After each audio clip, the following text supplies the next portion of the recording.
This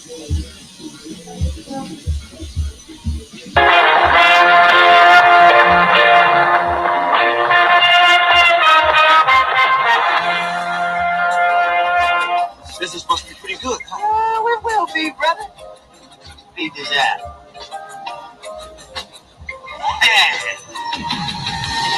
Yo, money. You think this race got, the high-powered shit? Brother, we gonna come off like the mob. You understand what I'm saying? We out here, say the hustlers prayer. We out here, say the hustlers nigga, all we know is crack sales, incorrect bills, and lost hope. No education, my occupation is selling coke. Sick and tired of being broke, so I got me a pack. You be tricking on these bitches, I be letting it stack. Fill on water, baking soda, and some Yola got me bubbling.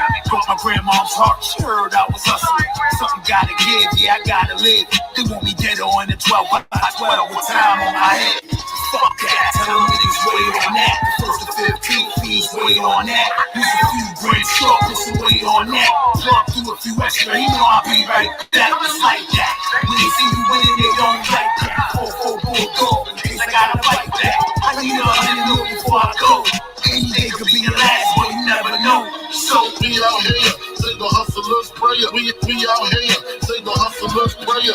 If the game shakes me or breaks me, I hope it makes me a better man. Take a better stand, put money in my mom's hand. Get my daughter this college plan, so she don't need no man. If the game shakes me or breaks me, I hope it makes me a better man. Take a better stand, put money in my mom's hand. Get my daughter this college plan, so she don't need no man. We out here, say the hustlers prayer. We out here, say the hustlers nigga, all we know is broken promises, open caskets and homicides. We resort to violence over the passion and monetize. Put our thoughts to action, put a caption, I'm down to ride. On the indie picture, giving the pictures a pack of slide. This is base serving 8 balls. The place we can take y'all is glass gas, poison the mask, quick get an 8 off. Last batch broke it to halves to get it played off. The fast track, broken your stash, nigga, and take off. 80s baby, for putting faith inside a hustle's bread. It's an escape, still there's nothing there. You see the game keeper, they make it great, we were still stuck in this. Better man, but is it fucking fair? Yeah, I'm coexisting with angels that live through older pictures. And all the blickers we holding closer than more constrictors. My soul is bitter, you couldn't find you a bolder nigga. Now roll his tore up as I close the scripture. We out here, say the hustlers prayer. We out here, say the hustlers prayer. If the game shakes me or breaks me, I hope it makes me a better man. Take a better stand, put money in my mom's hand. Get my daughter this college plan, so she don't need no man. If the game shakes me or breaks me, I hope it makes me a better man. Take a better stand, put money in my mom's hand. Get my daughter this college plan, so she don't need no man. If the game shakes me or breaks me, I hope it makes me a better man. Take a better stand, put money in my mom's hand. Get my daughter this college plan, so she don't need no man. If the game shakes me or breaks me, I hope it makes me a better man. Take a better stand, put money in my mom's hand. Get my daughter this college plan, so she don't need no man. We out here, say the hustlers prayer. We out here, say the hustlers prayer. Nigga, you already know.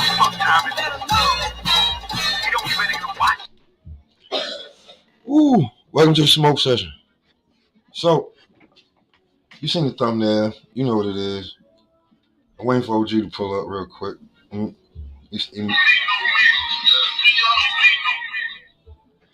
So, they buzz bad business. Force Errol to come back to the table early before he get forced to fight a mandatory and drop his belt. We'll talk about other boxing news too and stuff like that, but that's something I've been paying attention to.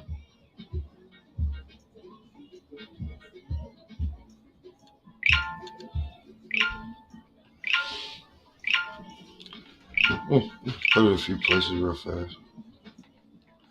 Give me a second.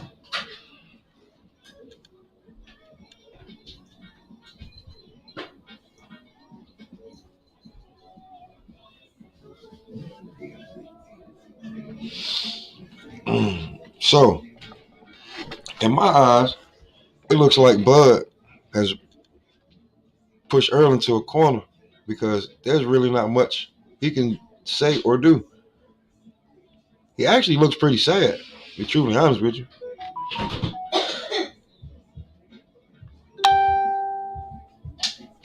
Yes, Facebook, I know. But in my eyes, he looks pretty sad, to be truthfully honest with you. He doesn't look like a confident fighter. Shout out to Bud Crawford.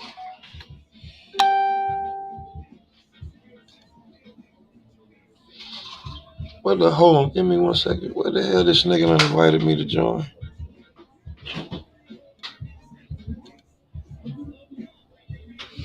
Give me 1 second.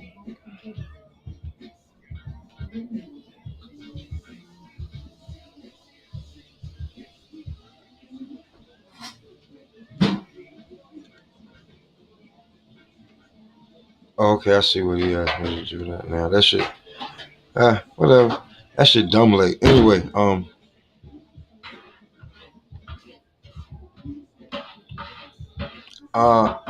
feel like, yeah, like I was saying, shout out to Bud Crawford because this guy right here just did what he was supposed to do. This guy right here just went and got the bag.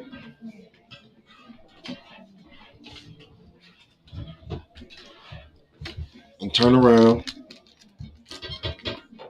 still feel, still sharp, not rusted, not been out of the ring. And now, back when come around, it seemed like he'll be more. I mean, Errol Spencer would be one been out of the ring. So, who the fuck is this? So, I think that Errol Spence should. Is somebody turn in here?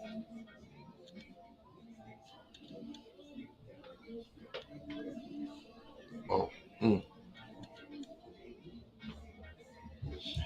Earl has if I'm not mistaken, Earl has 120 days before he has to if I'm not mistaken. Let me make sure because I'm gonna pull it up and I'll let you give me 1 second. I'm gonna pull this up real fast. We can talk about it because I don't see how he's gonna be able to hold this down without at least. I mean, the best thing for him now is to fight Bud, to spin the block. To be truthfully honest with you.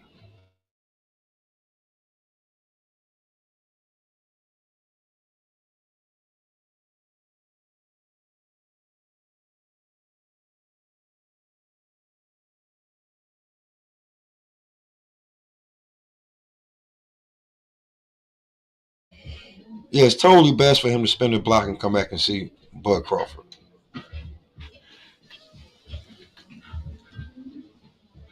That's his best thing. Best for him to come back and spin, right? Because of this right here. And I'm gonna play this, right? But just so because people be reporting, I'm not gonna show it.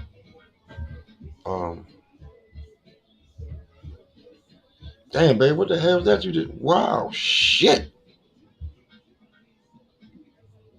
strong as hell. I said that was strong as hell. So yeah, so I don't I'll get in trouble for this right here. We're gonna play this. And listen, and shout out to Shanu down there in Philly. I'm gonna get some of that good work.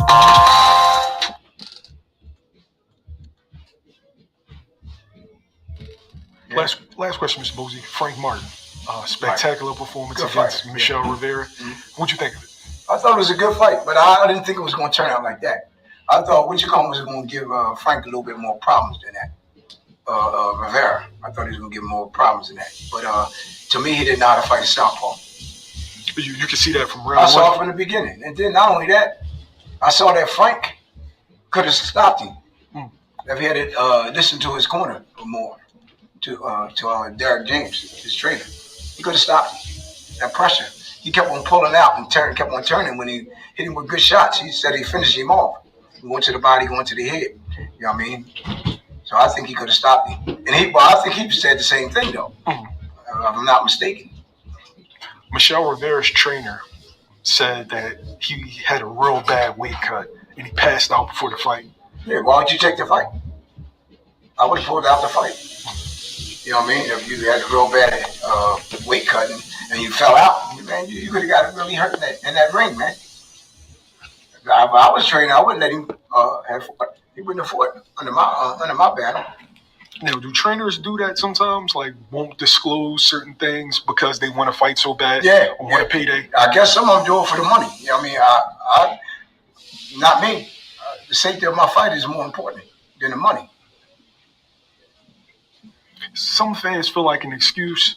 Other people feel like it's a justified reason that because he is a big 35. Yeah, I think it's justified. Because I think it's a justified reason. You know what I mean? I don't think he was made no excuse. Not him. Because he was fight anybody. You can tell. He would fight anybody. What do you expect from Frank Martin and Michelle Rivera going forward? I mean, he still got a chance. He probably should move up. Rivera, he can't make that weight. He should move up. And Frank got everything in front of him, man. He can fight Tank. He can fight whoever. You know what I mean? You know, I think he got a chance, you know, to get in there with them top guys, though. I'm not saying he's going to beat them, but he got a chance. The way he looked that night, he looked like he's right there up there with him. Yeah, he definitely surprised. He's right there with him, yeah. All right. Thanks, Mr. Moses. All right, you're welcome.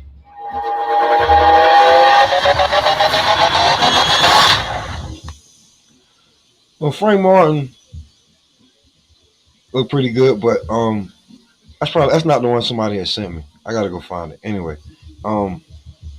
Boots has petitioned, like all this has petitioned for early be as mandatory. So all this talk about, you know, being Bud, what's Bud gonna do, this, that, and the third.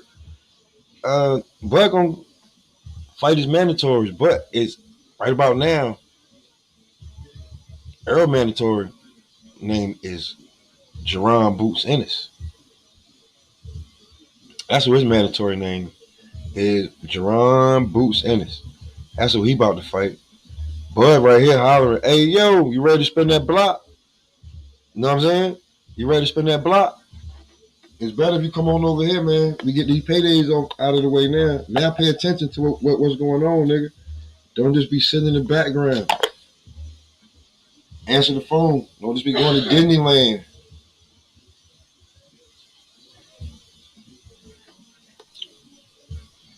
All that, you know, like people trying to understand why you don't do that shit. Like AB spilling the beans and Sean Porter confirming it.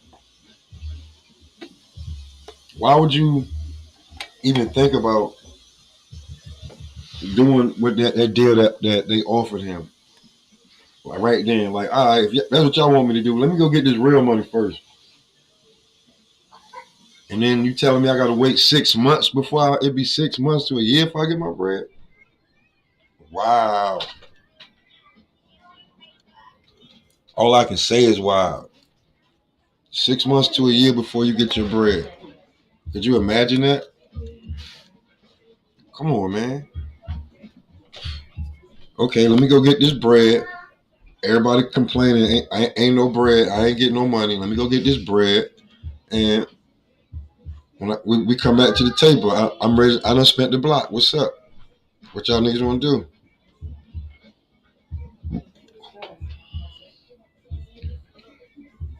So all I'm saying is that I sent it to him. Yeah, I sent it to his big head ass.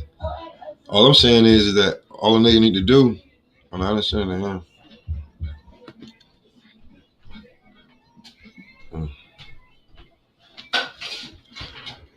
Is that everybody who was thinking about, you know, it's all Errol fault. I mean, it's Bud fault. Nah, Bud ran away from negotiations. No.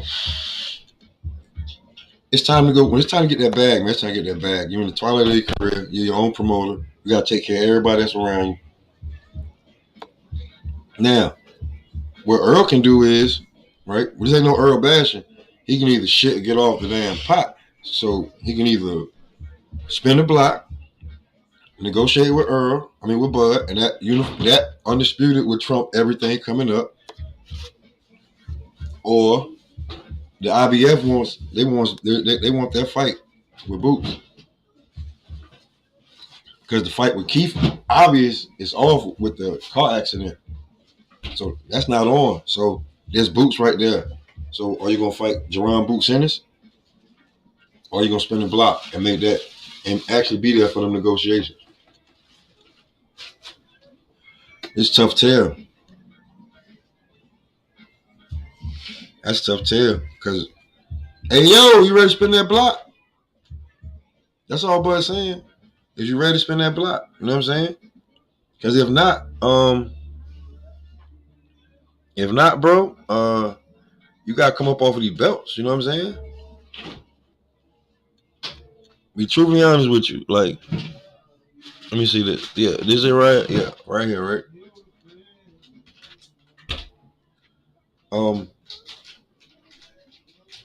Errol, if you ain't ready, you gotta come off. You gotta come off one of these, bro. If you ain't ready to spin that block, you feel me? You gotta come off one of these. That's just it. You feel me?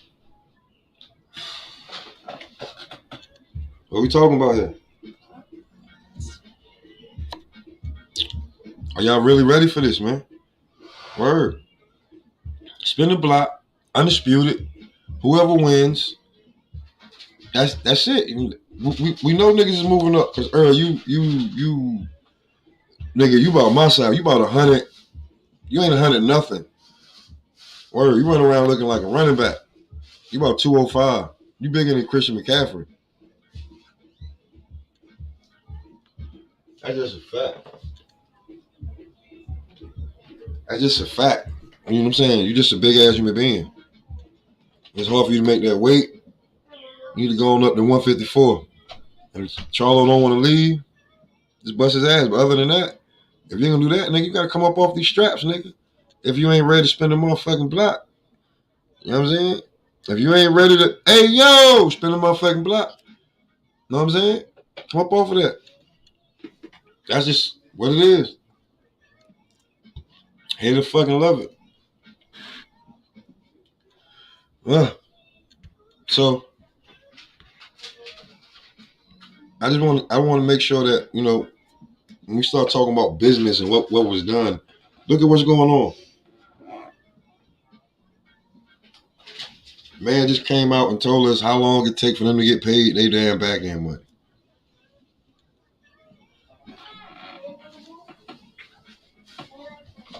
You'll fight again before you get your back end money. Like, that's just being, ugh. You'll fight again before you get your back end money? Like, come on, bro. Who does, like, who's getting fucked over like that? I'm gonna fight again before I get my back end money. Wow. Damn.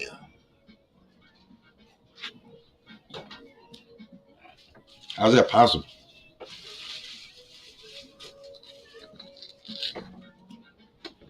Like, can I get my money up front? Like, Bless, what's good, Brody? What it do? I'm just talking about, like, how on my perspective. You know, I've been chilling for a little bit.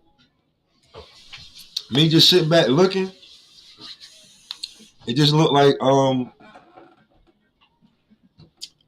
Bud made a check. This is Chestnut Checkers, man. He made a great move on these niggas, and now it's balls in your court, Earl.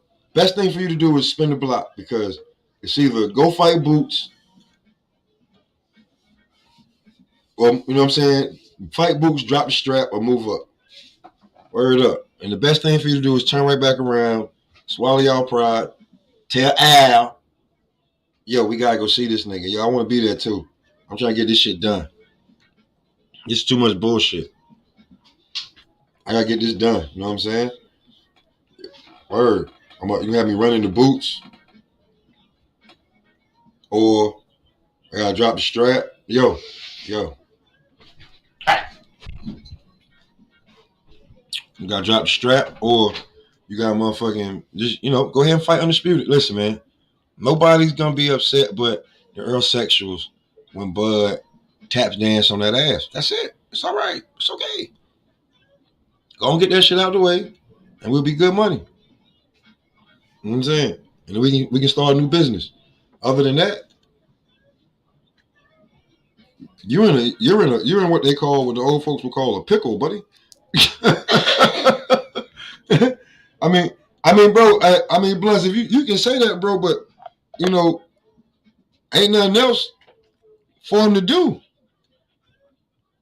The way they got him jammed up, it's either drop the strap, fight Boots, or go ahead and make that damn undisputed. Because if he don't do that, Captain Chaos in the building, salute my nigga. What's going on? Now you got to do it.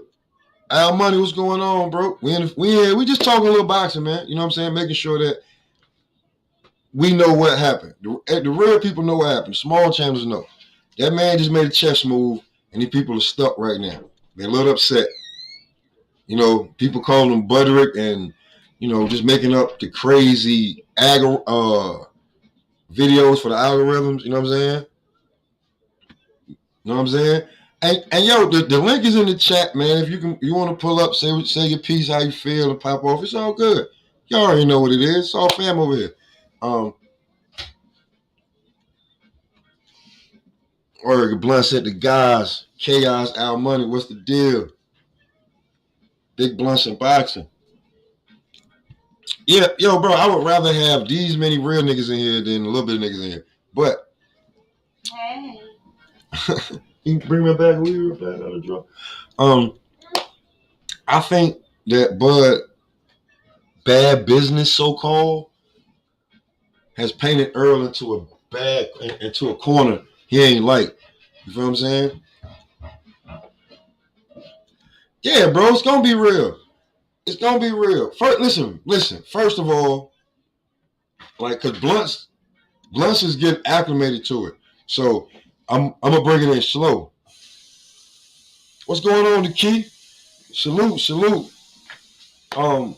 When you pull up,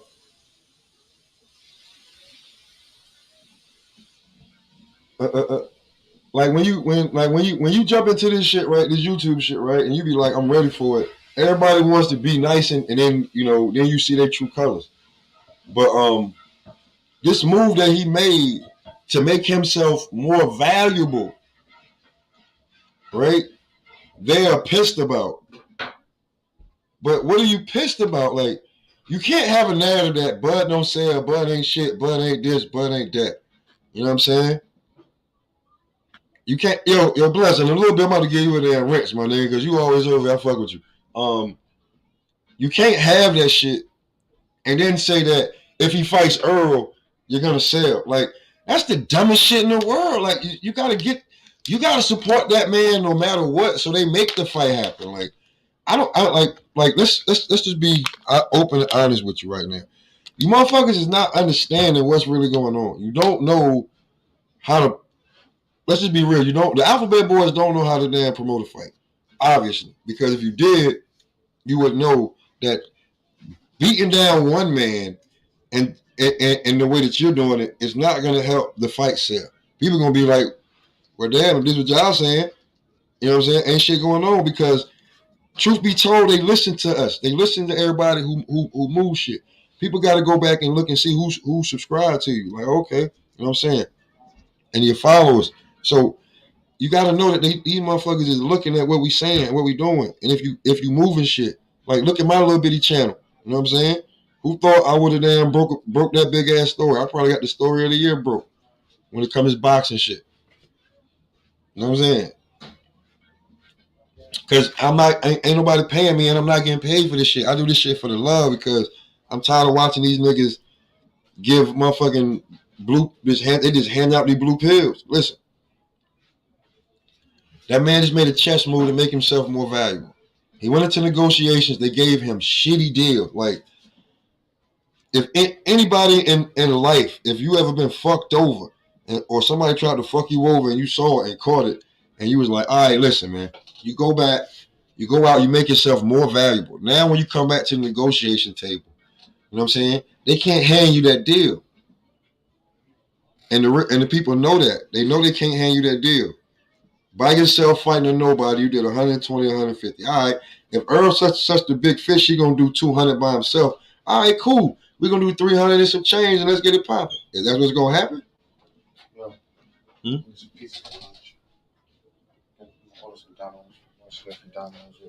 That's what you want to order, my nigga. Oh, perfect day, bro. Especially where I'm at up in New York, nigga. It's nasty up here. You know what I'm saying? This nigga talking about ordering Domino's, smoking. Oh, nigga, if you don't get online, I'm gonna beat you up one day. Very well. I'm here. That's why I came out. Yeah. But you don't, like, you gotta show your own face, nigga. You got a whole setup in there. You got mic and everything. I ain't fucking with you. You gotta show your own face. I'm gonna send you the link, yeah. Show my face? I can't show my face? Nah. Right now? You don't know how to do it. My ugly mug ain't showing right now? Nope. Oh, okay. You know what I'm saying? So, the chess move that he just made, like, you gotta respect it. Now you got AB running out here talking about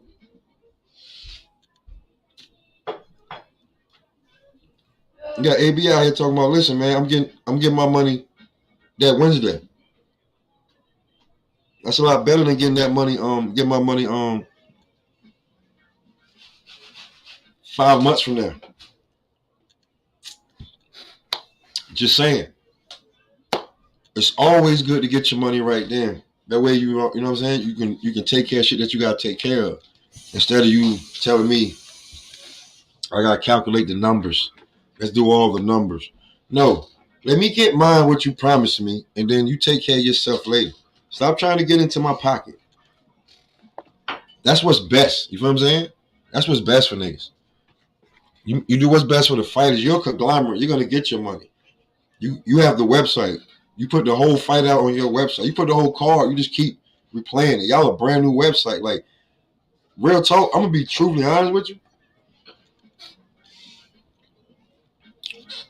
This is why the fellas like, I don't know if they're around, but this is why Shaw News and WCS are making points. That BLK is a brand new website. Blue Blood has this. He has, like, you look at the subs. He has 175 to 180,000. He pushed 200,000. He should have took his whole shit and put it on the BLK website. That's how you make yourself more valuable. You're getting on my nerves, nigga. This is how you make yourself way more valuable to the company, because people have to go and figure out which one is the official BLK website. If you throw a little bit of Blue Blood shit up there, they know which one it is, right? Now people can, like, say that it's you, but maybe that's the pitch I threw to them. But I'm not you, you not me, you doing you, I'm doing me. You seem to be doing very well on yourself, so I don't knock it. I'm done knocking what the fuck ever. Let's get these fights to pop off. You know what I'm saying? We get these fights to pop off, everybody be fine. We shut the fuck up because the fighters are settled what everybody talking about. And that's what's really going on. Niggas been talking for too long. My nigga Larry Hand in the bridge, Charlotte in the building. What's up, nigga? Hey, look, man, I'm gonna hit it one more time, bro. If you see it, there's the link. There you go. If you see the link, you can click it real quick. But, and Larry, you know how to fight, bitch. So you ain't no need. You might as well say something. I just feel like there's no way for us to get forward to have this fight if people are saying that the fighters watch us. I want y'all to understand this. The fighters watch us, right? Just to be truthfully honest with you. So, why would you be talking shit about a fighter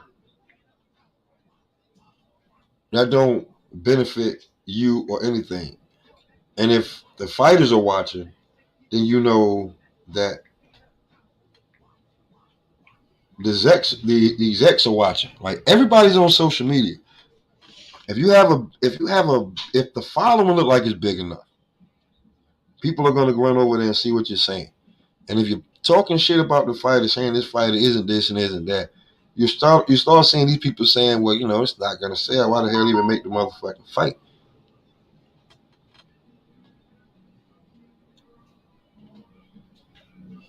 You know what I'm saying? Why even make the fight?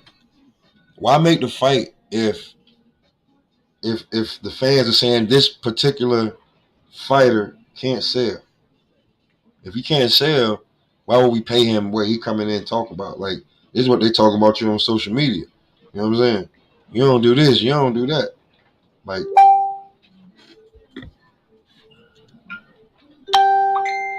yes, Jasmine, come get the damn rap.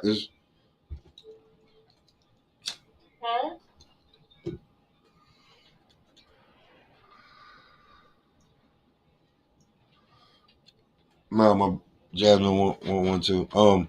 So all I'm saying is that if we out here and we're supposed to be new media and everything that we do, you know what I'm saying? We should be not knocking him for going to get the bag. If he was able to go maneuver and get the bag and pull back up, and Earl's talking about around April, May, June, Bud's ready for that. He was telling y'all that I wanted to fight because I haven't fought since October of last year. So I want to fight. Y'all not just going to have me twiddling my motherfucking thumbs. I want to fight. Yo, man, stop telling me yo, nigga. Listen, the link is right there. Click the link, Larry.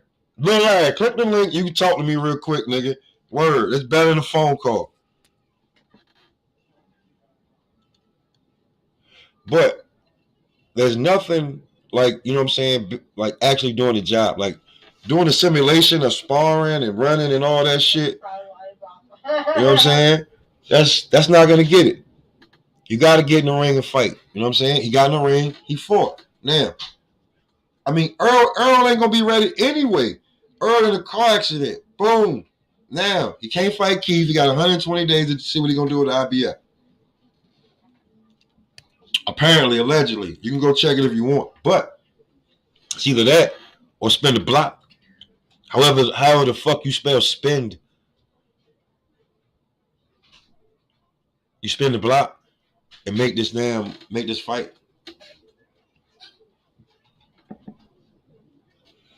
Now, I'm done with that issue because, hey, yo, spin the motherfucking block, my nigga. I'm here. That one time strong. If you ain't spinning the block, you know what I'm saying, shut the fuck up. You know what I'm saying? Yeah, it's crazy weather out here in New York, bro. The sun was just out and it was, you know what I'm saying, glistening and shit. Now it's raining and the wind blowing. You never know. Now, we get to this 135-pound shit, right?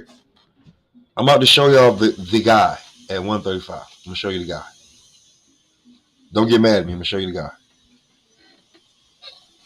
This is the guy. Ranked 16th in men's top 100. No real belt. This is the guy at 135. Now, all this Frank Martin shit, right? Like, this is the guy right here. Like Tank's float between at 140. If you want to get a high profile fight, and you draw over there. This is the guy. See the guy right here? See, we know Mario Barrios for one fucking reason. Like if you didn't know boxing, Mario Barrios is known because he fought who? He fought Tank fucking Davis. He fought the baby gorilla. So at 135, Tank is the man. All this fight Frank Martin shit, this is who Frank Martin needs to be worried about. This is who Frank Martin needs to be worried about right here. You need to be worried about niggas like that. You don't need to be like Tank Davis. No, you don't need to be worried. You need to be worried about like how you gonna put Frank Martin over.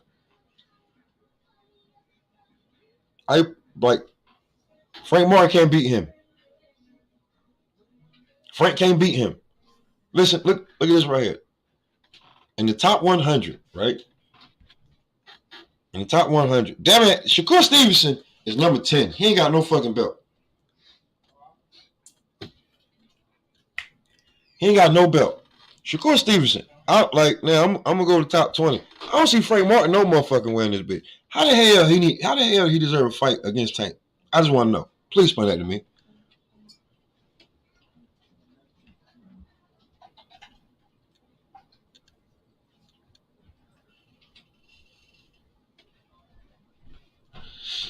Oh man, bro. Nigga, the link. What you on YouTube? Okay. I'm gonna drop it one more time for you for YouTube.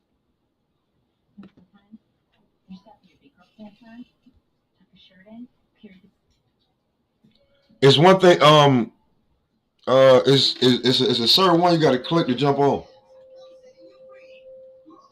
But bro, let's stop with the putting Frank Martin up here to fight Tank. Like there's certain levels to this shit. Just to be real with you, who's this? I'm like Shakur Stevenson. Shakur Stevenson can't even get a fight at 135. Look at this shit.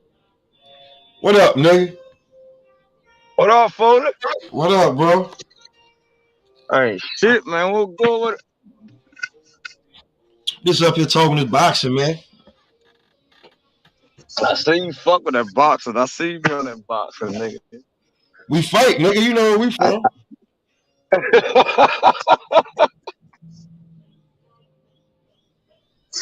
Hey, I both need to be in a goddamn boxer ring somewhere though. I'm telling yo, bro. That's why like you gotta get it to the kids, bro. Like any of these little niggas that you know that want to fight, I got a trainer for them, bro. Nigga used My to son be doing that shit down here. My son be doing that shit in Charlotte. He got a coach and everything. You got to set me up. He be going to the MMA gym over here off on Monroe Road. Down here. Man, you got to give me some footage. What's wrong with you? Yeah, that nigga, he been doing that shit about 2. He been doing that shit about 2 years, Rob. Look, man, you got to nigga. Hey, he get it from his daddy. He nice like a daddy, boy. You heard? I got my shit. I got it out of the block, but you know what I'm saying? That nigga nice like a daddy though. You heard? He do the MMA. I'm trying to make him stick with it though. He this year though, he been kind of, I don't know. This year he been like wishy-washy with it. You know, they get a certain age. He kind of like I don't know the date there. I don't know. But you know, what you say, big bro?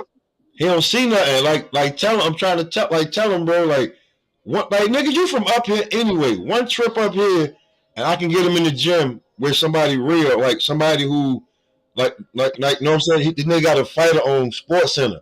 I can get him in the gym with him, and he can tell him right then and there if he got enough potential or not. You know what I'm saying? Because niggas be looking for fighters everywhere. I ain't even gonna lie. If I was about 3 years young, I would get into that shit, man. Yo, you gotta push him, bro. It's the wave, bro. It's the way right now. It's the wave to get the bread. Don't like the football, the basketball. Like that's a small percentage. Like you don't want to run into niggas for that bread. Like if you can beat niggas up for money, even in sparring, like niggas how you come in for sparring and shit. Like come on, bro. That's better than any sitting on the block trying to make this bread. 4,000-5,000 a week for sparring. Oh shit, just to spar with a nigga, just to help a nigga, right? That's at the minimum. You know what I'm saying? When they bringing you in for good work. Oh, you know shit. When they sparring, you in there, bro. Like, yeah, man, the game is different, bro. Like, we didn't know. Like, wasn't nobody here to tell us. We just thought Don King was raping everybody, but them niggas still was millionaires. He wasn't looking at it like that. Nah. Because a lot of shit was different back then, though. You know what I'm saying? You feel me? The game right now is, yo, these kids get in here, they can fight on so many different cards and make money. Like, let's get them out of these streets, get them in these gyms, bro. Like, you got him in there. Like, he be like, get your ass up and go put these pads on, put these gloves on. You know what I'm saying? Like, nigga. Especially in Rocky Mountain, boy. Nigga, a phone call, bro. A phone call, nigga. Niggas take a trip. Rocky Mountain. Whatever, Rocky nigga. Horrible right now. I know it is, nigga. Listen. Hey, yo, bro. I was talking to a nigga on this YouTube shit, bro. Word of mother. Nigga went to school with me, bro. I ain't even know. Nigga live in Atlanta. Nigga went to, listen, when he said the schools, I said, what the fuck? He said he went to Nash Central, Northern Nash, Edwards, and Senior High. Oh shit. Oh well, shit. He damn so know something. He called them school. He knows something. So I'm sitting here like, yo, nigga, I got to know. You know what I'm saying? Like, and he a year younger than me. So I'm like, nigga, I got to know you, nigga. Right. You know what I'm saying? But like, is that simple? A phone call could get you seen, and he got a big platform. He got like 13,000 people. You know what I'm saying? In the A, like the certain like he got footage of him hitting the bag, him in the ring, anything. Oh word. See Give that me some shit lit footage though, of your cause son. one of my homeboys I be fucking with here in the city. He be doing that shit too. He be doing that. What's called? He doing that Golden Glove shit. Nigga, give me some footage. I send it to you. I get on my phone and send it to you. Hey, is Lehigh still fighting?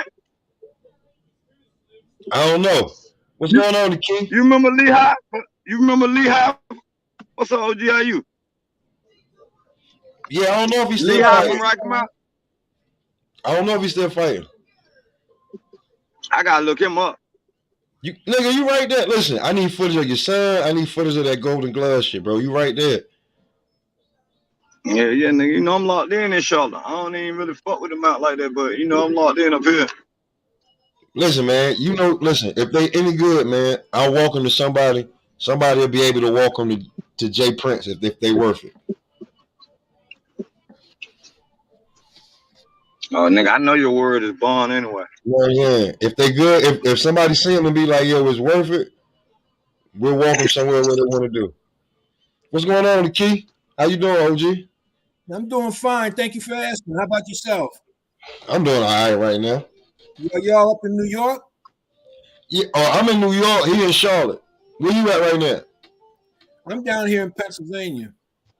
Oh, yeah, my man What just bad went down down there in Pennsylvania, OG? Yeah, my man just went down there to get some his fighters. Well, his nephew went down there. I can't say this yet. I gotta call him. G14 classified, but they going down there to get some work with Boots. Get Boots some work before get Boots some work before the fight. You know what I'm saying? Boots is a bad boy. Yeah, but the boy they sent it to him. You know what I'm saying? I ain't gonna say his name, but his last fight he missed weight and he moving like he had a growth spurt. And that growth spurt said that, you fight at 154 right now. So Boots going to get. I stepped away from boxing for about 30 years. In the 90s, it became too much of a clown show. But Boots got my interest back. He can do it all. He's the best I've seen in my life. Yeah, Boots could. Best I've seen in my life. Boots could bring boxing back. He's got the flair. He's got the punching power. He's got the combinations. He's got the footwork. He's got the movement. He's got the size. Boots could end up finishing at 168 from what I've heard. Like he's fighting at 147 because he can make the weight because of being young, youthfulness. But far as by the time he hit 30, Boots would be a middleweight. Yeah, I thought so. He'll be a middleweight. I thought the frame with the middleweight. Why am I getting an echo? I don't know. Hold on real fast.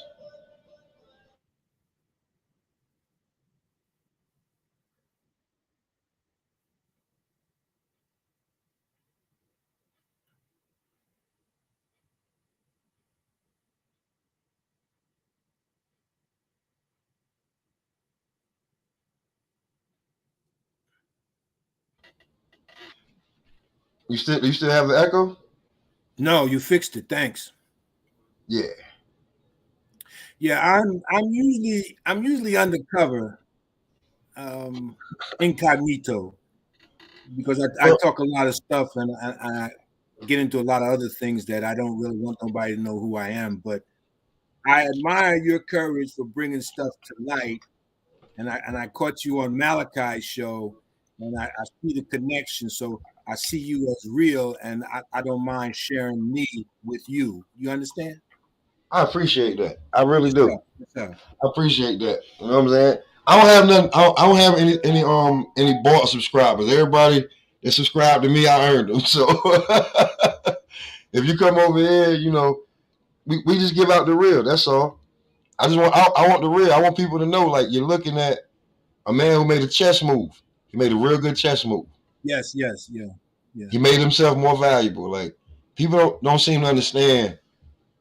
That's a narrative being pushed that he ducked, he did this, he did that. No, he made a chess move. They handed him a shit deal. He looked at it. He said, "Well, I'm not. It's not till 2023 anyway. I told you I was fighting this year." He went and got the bag. He did what what we saying. They started off with 5 to 15,000. Now it's between 120 to 150. Okay. The people say Errol worth a good 200. Let's do 300, 350, and let's get the fight made. Or you can fight Boots. No, he don't want to fight Boots. He don't want to fight Boots. So you can either be stripped or fight Boots, or you can spin the block and come on over here and let's get this money. No, he'd rather fight Crawford than to fight Boots.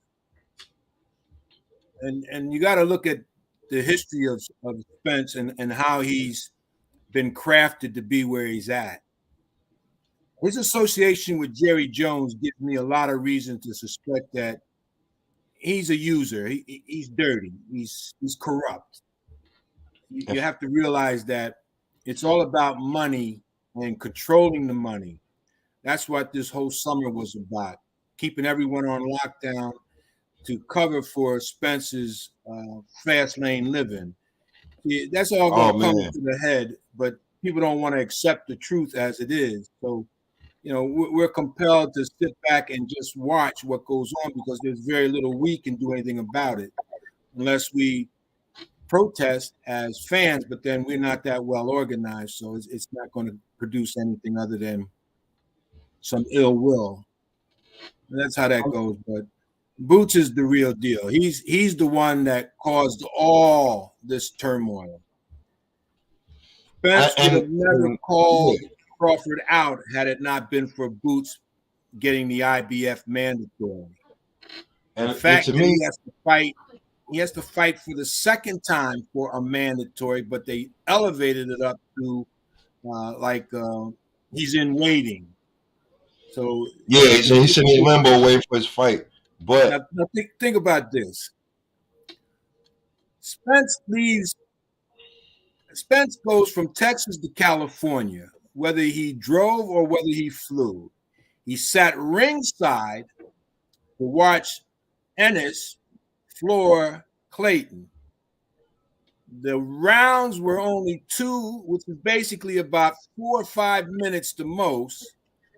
Spence got enough to know that real-time speed, Ennis is the quickest thing he will ever face and one of the hardest punches. And you see, Errol likes to duck low below the belt. He likes to duck, and that's where Ennis got his 2 knockouts by the fighters ducking. He hits them with the ankle hook, and down they go. Spence does not want that. I think if anything, if it had to be, I think because Errol is pretty much, people don't want to say it, but he's a straight line fighter. He's a straight line, you know. There's nothing about him that's dancing or anything like that. Nothing like that. I think fighting as an Olympian. He's been fighting as a back then, like before the accident. The last 10 years, he's been fighting as a welterweight. Yeah, he hasn't. Yeah. What does that tell you? He wants an edge. He has to have an edge. Now he can box. Don't take it away from him. He can box. He got skills. Yeah, he definitely got skills. He needs an edge.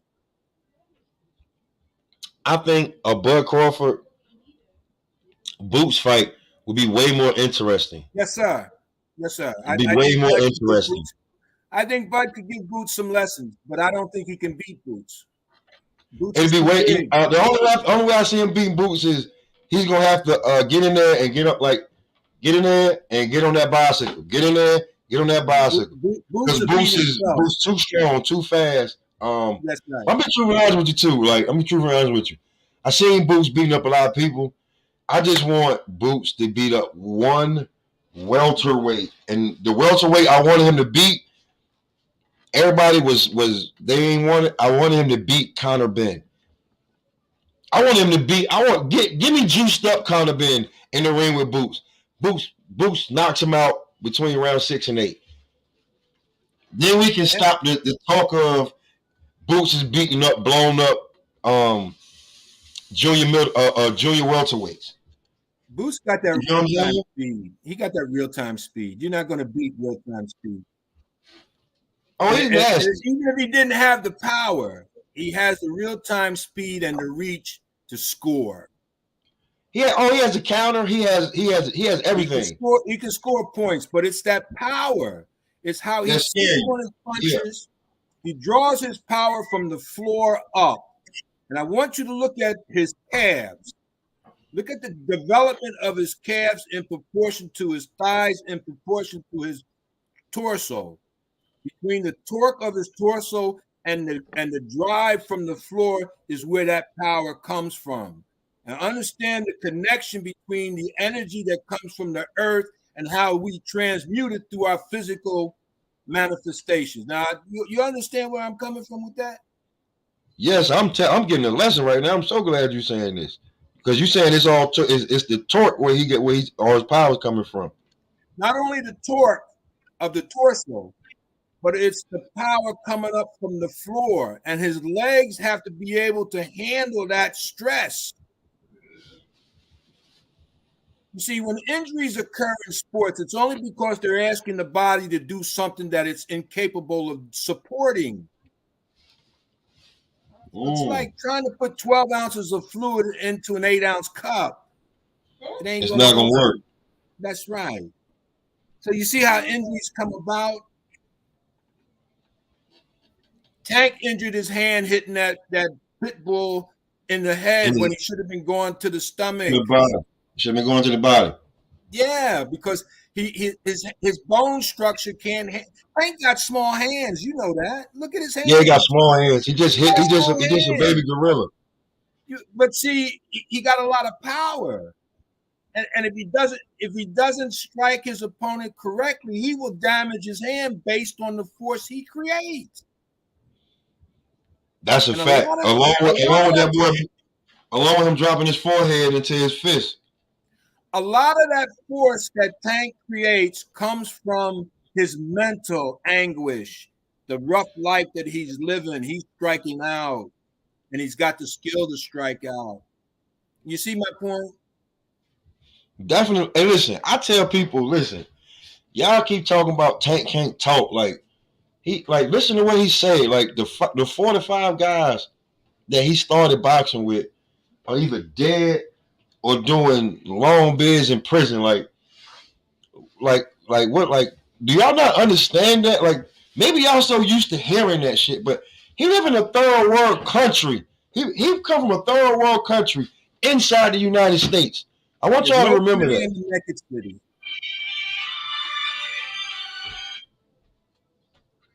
Hello? Hold on real quick, OG. Hello?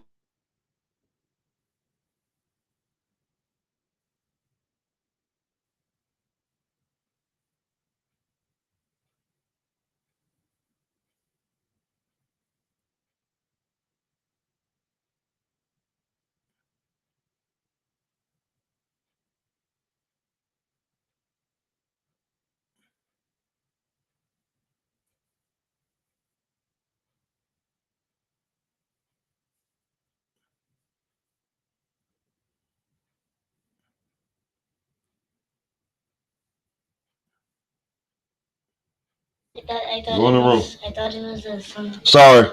Mama called. You know how that one goes. Yeah. We're good. But yeah, I think that guys don't understand that Tank just broke out, man. Like, I call Tank the man, even though Devin Haney, his own boss, Ryan Garcia, Teofimo, all this, Lomachenko. You want to get on pay-per-view? You want to fight Tank. You want to get your name out there? You want to fight Tank? That's Tank that's can what it box. is. Tank can box. I like his style of boxing. He can box. And right about now, he just jumped out, said like, "Yo, I'm done with this," and now all of a sudden, he's got a huge card with him headlining it. Mm-hmm. And I just feel like we before that was all Floyd Mayweather. Now this is Tank Davis. This is Javante Tank Davis right now. And for the first time jumping out here, I can appreciate that.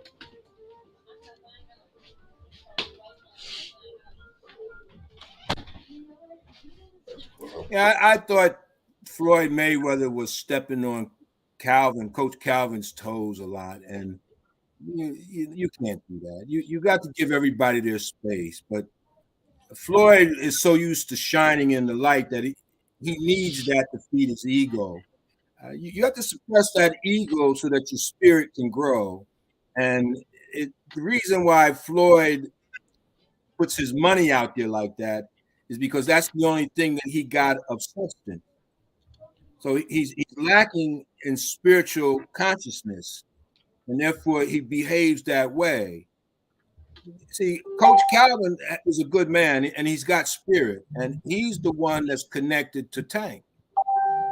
So don't try to sever that, otherwise Tank would cease to be as good as he is because he's feeding off the energy and the knowledge from Coach Calvin, and he realizes that. See, Coach Calvin has an experience and history with Tank that could never be replaced because you have to see how he rescued him from the misery that he was going through as a young man. So you can't change that. You have to be aware Oh of yeah. how people relate to one another. Brother James, I'm going to ask you to do me a favor and don't put me out there like that. You got this recording. I don't really want nobody to know who I am because I cherish my anonymity. But I decided to come on with you because one, your room is not crowded, and two, I like your approach and your courage. See, your courage to go at the truth. The truth is a divine attribute, and we all carry that divinity within us. Now, think about this. Bud Crawford, to me, possesses a royal bloodline. He is a highly melanated individual who does things because he has the will to do it. Very rare. Tiger Woods, Jerome Boots Ennis, Barry Bonds, Serena Venus Williams, they all came under the tutelage of a parent, which is early childhood development. You got to understand about Crawford coming from a single parent household. He was a man at an early age. I could see the royalness of his bloodline, and it comes through genetic consciousness. Make sense of that. Oh, I make sense of that. It's like you said, it's bloodline, it's genes, it's bred. And I mean, like I pay y'all $10 if you can whoop them. They all went home broke. that means something, you know. That means something. And then he said when his dad did come into town from being in the military, so he had, he's structured. His dad always told him, you don't play boxing. He had to be the man for his sisters, cousins, everybody. Like Bud Crawford is a different breed.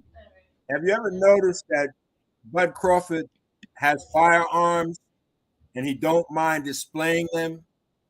Definitely don't. One of his most sought after pictures is when he's holding the guns up.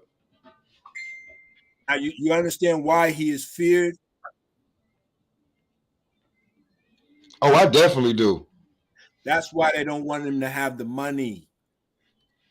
The reason why they don't want Boots and his team to have the money is because they're not sure who they're affiliated with.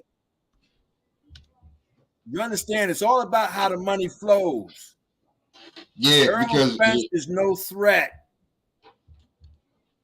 You yeah, understand? Man Down Promotions ain't shit. He works for. He was an Al Herman client. You understand between the difference between working in the field and working in the house? Yeah, he a house nigga. You understand the difference between working in the field and in the house, okay? But they call Bud Toby. Top ranked Toby. No. See, no. Bud is going to take care of Bud. But see, I'm going to show you something now. Who would you rather have behind you, Jerry Jones or Warren Buffett? Warren Buffett. Okay. You understand why, though, right? Definitely. It's character.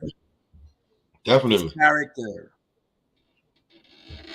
You never would have found Warren Buffett standing at an anti-segregation rally. I just seen something. The house that Warren Buffett live in is the house he had when he first started, when he first got a little bit of money. He still live in that house. All his money is somewhere. Like he just don't have money. Any different? Buffett's not any different than Warren Buffett. They have a lot in common. He just a normal guy. Like, yeah, I make a lot of money, but you know, what do I? You know, I listen to a lot of people don't, but I listen to the Tate brothers, and I listen to the younger one, and they say when they go do rich people shit, they say they stand around and look at these rich people do rich people shit, and they're like they just observe because they're poor. They were born poor, they raised poor, they just happen to get money, but they still understand the value of a dollar, and they just go around and watch rich people do rich people shit. They have a name for it, you know what I'm saying? Because they get on a Lear jet, and when you know the pilot or the stewardess asks, "What do you want to eat?" They say, "We want KFC." You talking about guys with hundreds of millions of dollars we want KFC. I want some damn chicken and biscuits. That's what I want. James, you could hit the lottery tomorrow for $20 million. All that $20 million is going to do for you is allow you to do more of what you've been doing because that's what you know. Yeah. I'm not going to switch up. I can't change. I'm not going to go from, you know, I'm still going to want to go pull up and get me a Popeye chicken sandwich. You're up in New York, right? Yeah. In the state of New York. Yeah. Pennsylvania and New York has two things in common. They both have the largest penal systems in America. Oh, that's for sure. Now, you got to understand how the country was put together, and I'm going to explain it to you like this. Boston, Massachusetts sits in the east. Pennsylvania sits in the west. And New York sits in the south. Now, understand the jurisdiction. The New York handles the law. Pennsylvania oversees the duties that Boston doesn't do when Boston is not around. You understand? Yeah. See, I'm giving you the science in how this country was founded and who founded it. And if you were able to go into their lodge, you would see who sits in the east, who sits in the west, and who sits in the south, and why the north is kept dark. You understand? Because the north is where the knowledge is placed. Now, because it's placed in darkness, that's supposed to be hidden. But you are the light. Everything that you need to know is within you already. You just have to know how to tap into it. And if you get somewhere and sit down and be still, it'll come to you. Oh yeah. Oh yeah. That is absolutely. Oh my God. It'll come to you. Moving too much. Yes, sir. If you're moving too much to sit down and realize something, like let me just sit back real fast. Look at Spencer's car accident. One, he flipped the Ferrari, I believe it was. Two, his woman hits him with a car, and now he's hit by a guy that overruns a red light, so they say. Now, all of this negative energy that surrounds Spence is there for a reason. He's attracting it. Hey, listen. I've been holding back on that so much on what Earl really what's got around him. I was talking about it. He's living a life. Look at the contrary. He says his name is the truth, but yet he's living a lie of deceit. He's close to. I said something to somebody. Somebody was trying to tell me that I was like, "Yo, bro, he's kind of close to being Hector Camacho, bro. He's almost there. Yes, he's almost there. Yes, he's almost there. Like, I don't want to understand it. You want to just talk about the boxing. The reason why we're not getting fights is he's not living a fighter's life. That's why. That's right. I try to tell Bushido, the guy from Chicago, that these negotiations are just a cover. Something is wrong with Earl. He's either in the rehab or there's something that they don't want the public to know that's going on with him. And they spent the whole summer, which is 90 days. That's a season. They spent the whole season trying to cover for Earl. And you have to know that Bud Crawford figured it out and he went another route because he needed to fight somebody and he needs to put some money in his bank account. So you call it bag. So, he needed a bag. Yeah. You can't blame him. But why are they covering up for Spence? Because he's the cash cow. There's a lot going on. Spence passed out behind the wheel because he's dehydrating too much. Sooner or later, it catches up to you. Errol Spence has so much baggage around him right now with other stuff like with street ties and stuff like that it's just too much. Like, as much as we just said that Bud plays with weapons and stuff like that, there's no street ties. There's nothing going around about you had something done with with this rapper. And from my understanding, that car crash, he wasn't really that drunk. He was running.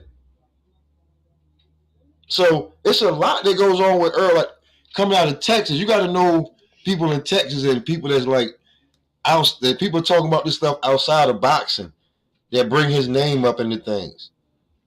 Your name should not be coming up into conspiracy theories. Well, I think people know it. I think you're correct when you say he does not live the life of a prize fighter in training. He's not living the fighter's life. They all can take a lesson from Jerron Boots Ennis. He lives the life. They are pursuing a dream. What Jerron Ennis has, you cannot teach. It's born. It's innate. It comes from his genes. Then you have to put that with the Philadelphia culture of boxing. You see, I started boxing when I was 6 years old. My father was a prize fighter. Okay. And I stopped because I understood the game for what it was. I've trained a couple of fighters as an assistant trainer, but I won't take credit for it because I don't need to stroke that ego. But I've seen this game from inside of out. Okay, and it's a dirty game. The sport itself is not dirty. It's the people who manage it that are dirty and corrupt. Yes. This guy Sullivan with the WBC, he inherited from his father. There's a reason why that they are in countries outside of America. If Cuba would not have been taken over by Fidel Castro, the IBF would have been located in Cuba. but instead it's in America. And during the 90s, they got called on the carpet with John King in them. See, they got exposed for their corruption. But the other countries in Panama and those other countries, they're not going to expose those cash cows because that's money for that country. It's how it works. Boots is being shut out because they are good people who don't subscribe to the corruption. It's just a matter of time before it goes before the Senate subcommittee and somebody has to answer for what's going on in this particular sport within the bounds of the American jurisdiction. It's just how it is. You think they'll ever do that? You think they will ever do that? Because boxing is. They'll do it. They'll do it. It'll happen. Because you just gotta. It's so much you gotta do with boxing. Yeah, but you got to understand how the corruption plays. Now let me show you something. Steven Espinoza is an international agent. I call him Steven CIA Espinoza. Global, Paramount Global used to be Viacom, but they changed the name to Paramount Global. Now that they're global, Espinoza can go to Canada to get Clayton. We can go to Germany to get this guy from Ukraine named Karen to fight Boots because nobody in America wants Boots. Boots is worse. Boots is too good for his own good, and they talk too much. Just between me and you, his camp talks too much. There's certain things you don't tell people outside your camp of what you're doing in your camp. I would have never let it be known that, he's in the gym all the time. It ain't nobody's business where he's at. Do you understand where I'm coming from? You don't give your opposition too much fuel to understand. They're hoping that he overtrains. They're hoping that something happens to him that they don't have to face him because Philadelphia is a tough spot to live in. But if you ever take notice about the interviews that him and his dad do, every little bit of movement that goes down, they're focusing on, like they're apex predators. They've been around predators. They know what time it is. That's how it is in Philadelphia and New York. You have to know what's going on around you at all times because the moment you slip up, you're going to be had. Does that make sense to you, James? Definitely does. All right. So you and I are on the same accord because we understand what it takes to live in the big city. Yeah, I do. Okay, so Houston is no different. They got a young man coming up from Houston by way of Alabama and Oklahoma named Jalen Hurts. He's coming into Philadelphia and he's performing. You know why? Because he was born to do what he do. These athletes got the early childhood development because their fathers were involved in that particular sport. Tiger Woods, Barry Bonds, Ken Griffey. You see what I mean? So they have to be good at what they do. But it's the lifestyle that they choose to live. Jalen Hurts calls his grandmother every day. He's in touch with that spiritual force. Family, you know what I mean? You follow what I'm saying? I definitely feel what you're saying. Now, I heard you use the name Jasmine, you see? So Jasmine has a ring to it, and when I hear it coming out of your voice, I know there's Claire, the element of Claire. See? Yeah, that's my oldest. Yeah, but you care for Jasmine. Yeah. Okay, I can hear it in your voice. I hear that energy. I hear that love. You understand? Okay, you're real, you're living. You're doing what you're supposed to do. Okay, young man, how you doing? What's happening? What's going on? Right. Man, I went through hell trying to get on this, man. You hear me? Yeah, I've been trying to get you on the whole while. You know what I'm saying? I got the key up here. I got Lord of the Rings. I got a lot of knowledge up here right now. People need to tune in. Mm-hmm. What was we discussing up here that I didn't hear? Well, we was talking knowledge, but we was just talking about like, basically how I'm coming out saying that Bud made a chess move that made himself way more valuable. Now when he come back to the table, what you gonna do? Like, and it's best for you right now, Earl, to spend spin the block with Bud. You don't need to be either fight boots or drop the belt or move up. Like it's best for you to your best financial move is to spin the block. However you want to spell spend the block and come see what Bud talking about. I mean, I'm gonna keep it tall with you, man. I don't even focus on that fight no more. You heard? That's all it's talking about. I mean, it's a chess move, bro. Like look, that's all. Look, Pop, look. That's all they doing is talking, though. You understand what I'm saying? Never mind all that. I mean, the hype for it done basically died down, man. You know what I'm saying? I'm not talking about any of the talking though. I'm not talking about the talk. I'm talking about what I sat back and looked at. And I sat back and looked at. Bud made a good move, of course.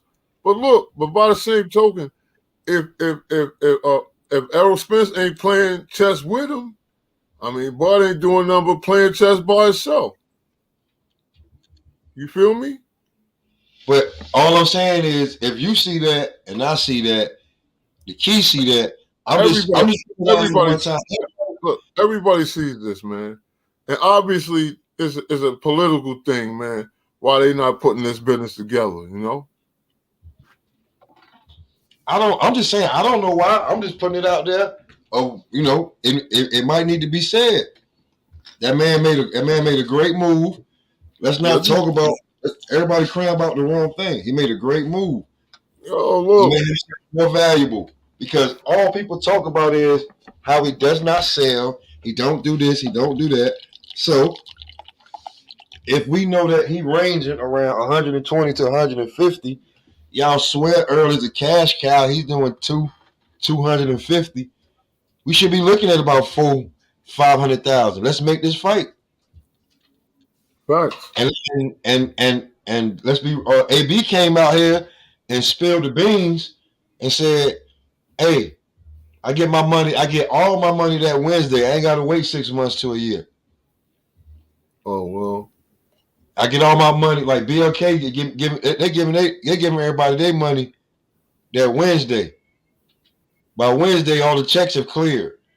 I ain't got to worry about all this back end come in, when it come in, how it come in.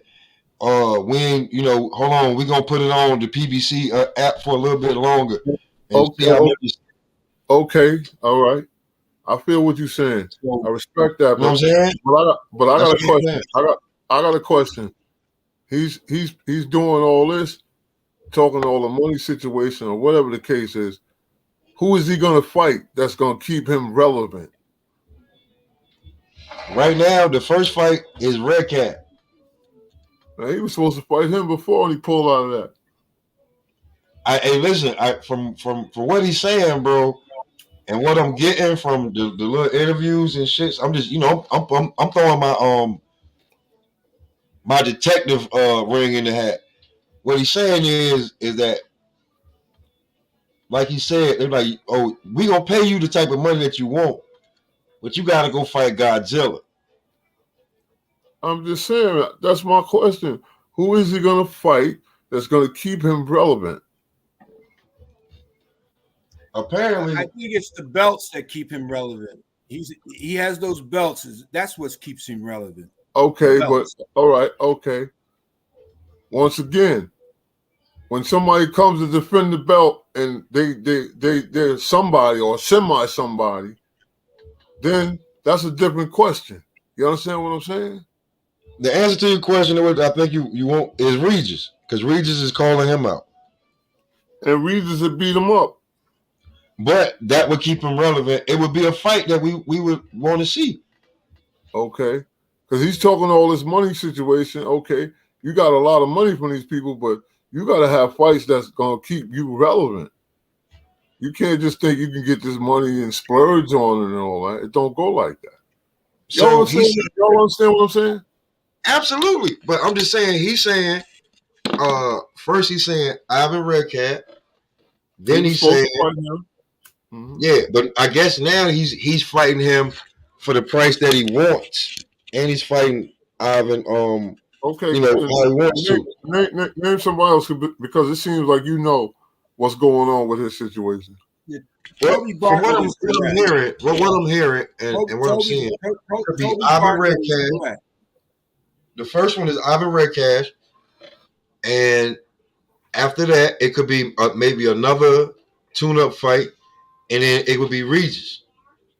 Okay. Because Regis is calling for that fight, and BLK Prime is, they don't have. I don't think they have a what you call a grudge against anybody. However, they gonna get in the game, they gotta get in the game. So if they can make an Adrian Broner Regis Prograis fight for the WBC Junior Heavyweight Championship. Not to cut you off, let me ask both of y'all something. Business wise, do y'all think that was a good move for BLK?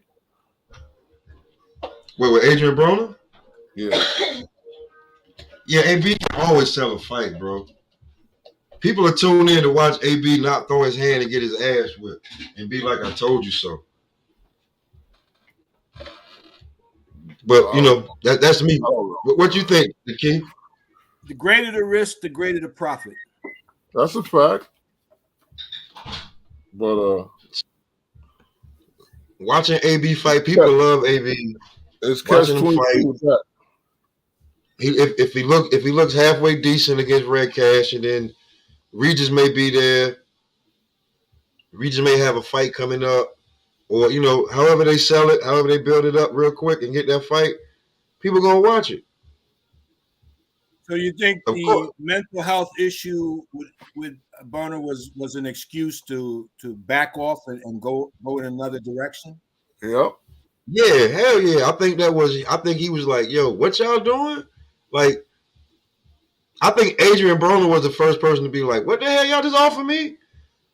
You said you give me nothing, right? And then you want me to sell the fight and win the fight, and then you're gonna pay me 6 months to a year later. But you're only gonna get me. So check this out. He was supposed to be going through a mental health issue, but now he speaks like a cop. All this damn weather out here where we at Massic, this shit is crazy. So you think that was really an accident within the car? Was it an accident or was it a pre-planned collision?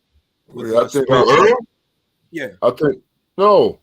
I said AB was advocating he was having mental issues or whatever the case is, but now he talks like a college grad now.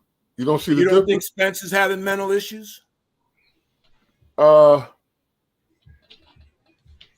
think I don't want to call them mental issues. I think Spence is confused right now. Yeah, bro. And bro, that's why I made the title what I made it, because everybody's screaming Bud made a bad business move, but his bad business move, so called, just painted Earl into a corner of you gonna spin the block, you gonna fight Boots, you gonna drop the belt, you gonna move up. What you gonna do? That's what he just basically. I don't think Spence will ever fight Ennis. I mean, now Key, you say that, and my guy Lloyd Rings thinks that Earl beats Boots. Oh yeah, Boots can't beat Spence. No way. No. So all I'm saying is now here we go, right? Now here we go, right? I ain't stuck in no time. No. With this, no. Let's look at it this way. Ennis is on the upswing while Spence is on the downside. With that's yet to be seen, All I'm saying with that is no.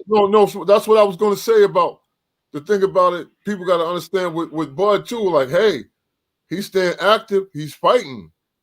You understand what I'm saying? That's the biggest thing with Bud too. Like, everybody's screaming about the money. He happened to make a decent amount of money. But I haven't fought in over a year. I'm going to fight. I'm fighting this year. That's what I respect. And that's the thing about a fighter, man. You have to stay active. You're a fighter, bro, because you're a fighter. And he's a fighter. So a fighter knows that, listen, I'm fighting this year. Earl the one who said I'm fighting November 19th with or without you, and it ended up Bud being the one who's like, I'm fighting this year. That's crazy, man. You know. So all I'm saying is we just speaking the truth, and when it comes to that Earl Boots conversation, it's high risk, either one, low reward. That's not gonna be a big money fight.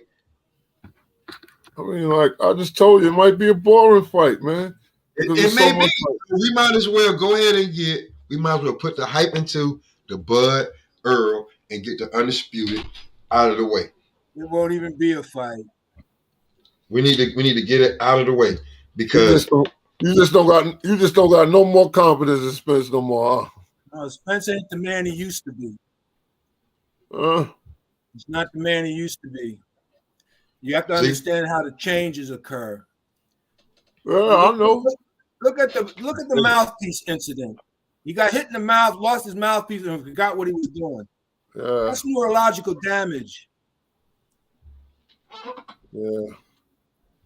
All I'm saying is that I feel you on that one. If it's that, whatever it is, your best, like your most lucrative fight right now is to spin the block. Well, maybe no. Has Spence fought anybody in the top four? Stanionis, Ortiz, or Crawford, or Ennis, he would have lost that fight due to a technical knockout. Yes, he is, Captain Chaos. He is Yoda. Yo, but look. Every one of those fighters would have followed through instead of being hesitant and allow the referee to step in when he had no business stepping in. And you know what? That may be the reason why it ain't going on, because it's no confidence. It's like, you know.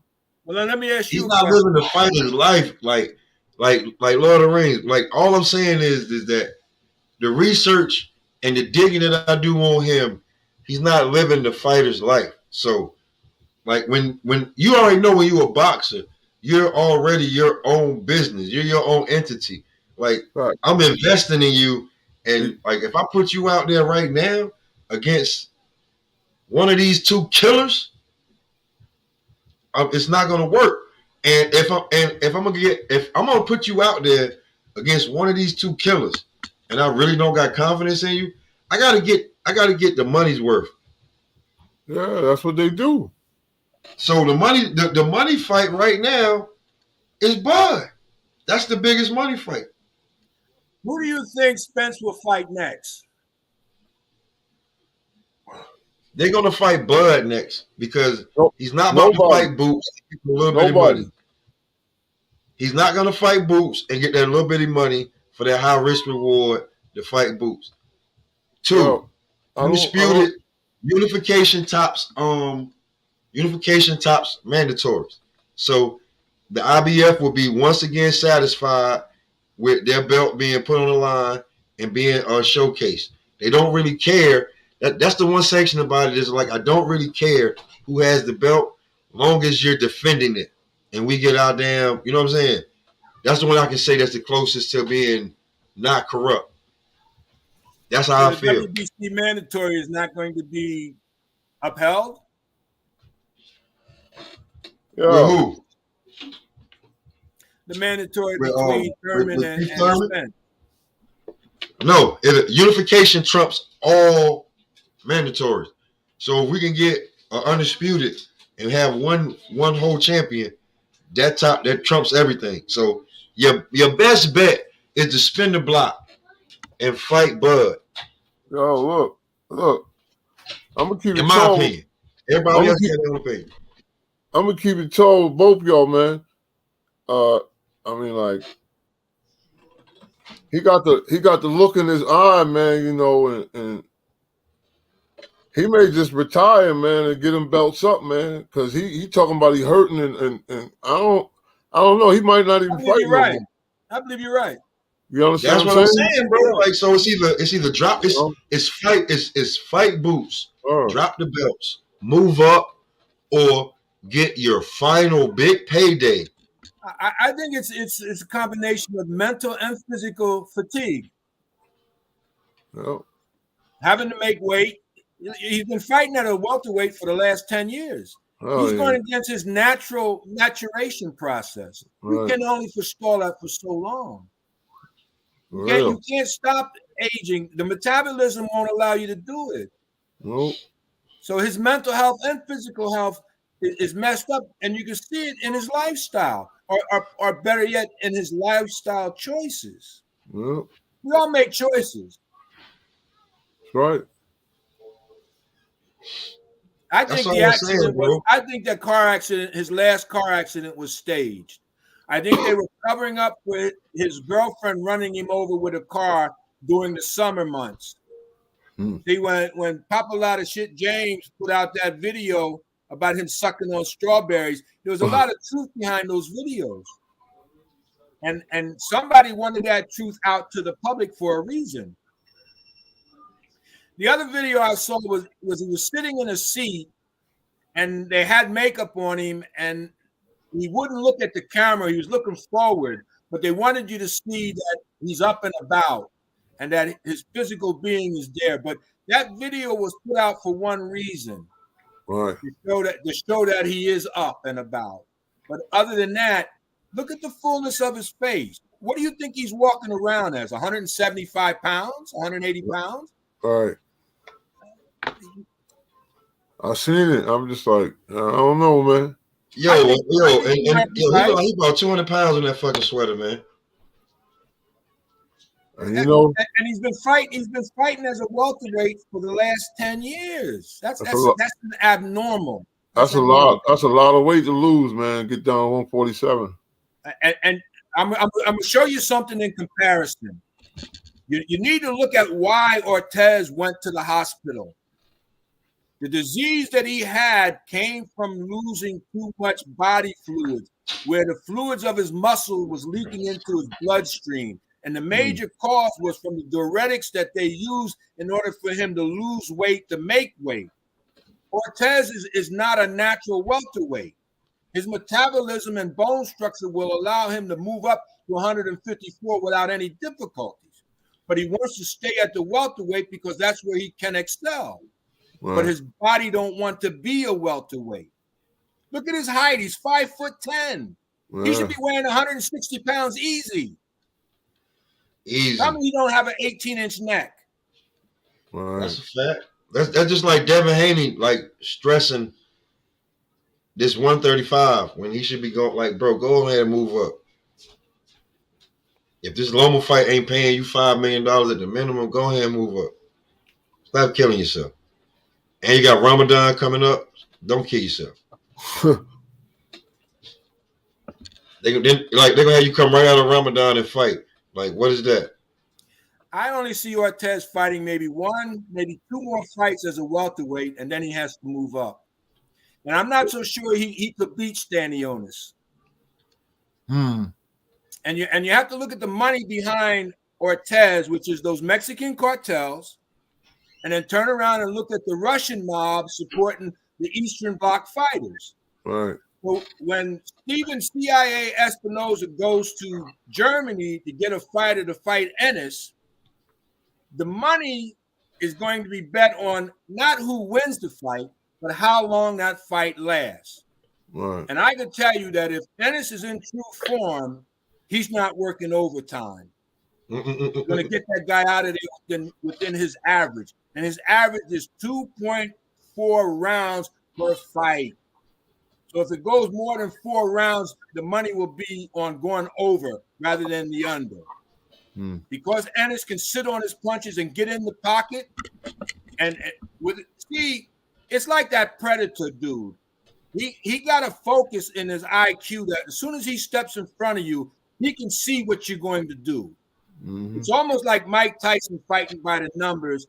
Ennis fights by your footwork. He can see what your footwork is setting you up to do. You cannot do anything with your hands if your feet are not set properly to do it. And he's been well taught. You have to admit, his dad taught him well. And that's that early childhood development. Tiger Woods, Ken Griffey, Barry Bonds, Venus, Serena Williams, They all have it. Their father taught them as children. That's that early childhood development. It's like second nature to them. You can't do without it. That's what allows them to excel at a higher level. Ennis is a rare commodity because he can hurt you with either hand. He can fight from either side. When my father told me that nobody wants to fight a left-hander, so you have to learn how to jab with your left hand. You can't lead with your right. Why? Because in the 50s, they didn't want to fight left-handers. Today, everybody wants to be a left-hander. In pitching, in baseball, in boxing, everybody wants to be from the left side. It's a new school of thought. Everything changes. And I think Spence will not have the edge that he's accustomed to having. The weight and the reach as a welterweight. Ennis will come into that ring weighing much more than a welterweight, and he will have a 2-inch reach advantage over Spence. He has that real-time speed and the power that comes from the torque of the torso and from the legs up. He hits the floor. The power comes from the floor. And if you look at Ennis's legs, compare them to Spence's legs, Spence does not have the development of the calf that Ennis has. Ennis is in perfect proportion to a prize fighter as you can get. And that you're not taught. You're born with it. So he's gifted by birth. That's right. He's gifted by birth. And I wouldn't say it if I didn't see it. But I grew up watching. I saw Emil Griffith knock Benny Kid Perret unconscious. We were waiting for him to wake up, and Mom told us we had to go to bed because it was getting too late. And within 4 or 5 days, we heard that he had passed away, and I can remember saying a prayer for him. But we asked my father why there was so much bad blood between these two fighters. And my father said that Benny Kid Perret called Emil Griffith a faggot. And my mom said, don't use those words around these children, you see? And this is where education comes in, where Pop wanted you to know the raw truth. Mom wanted you sheltered. You see how it works? Works.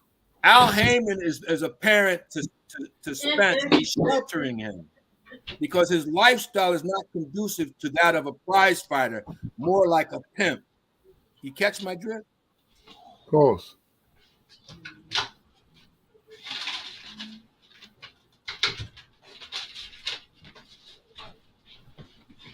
Of course, man. You know. But hey, that's boxing, you hear me? Boxing's a beautiful sport. Love it. It's just the business I don't like. That's right. Business is dirty. Yeah, the business of the sport makes it turns a lot of people off. They be like, I started explaining stuff to people, they be like, what are you saying? They be like, why?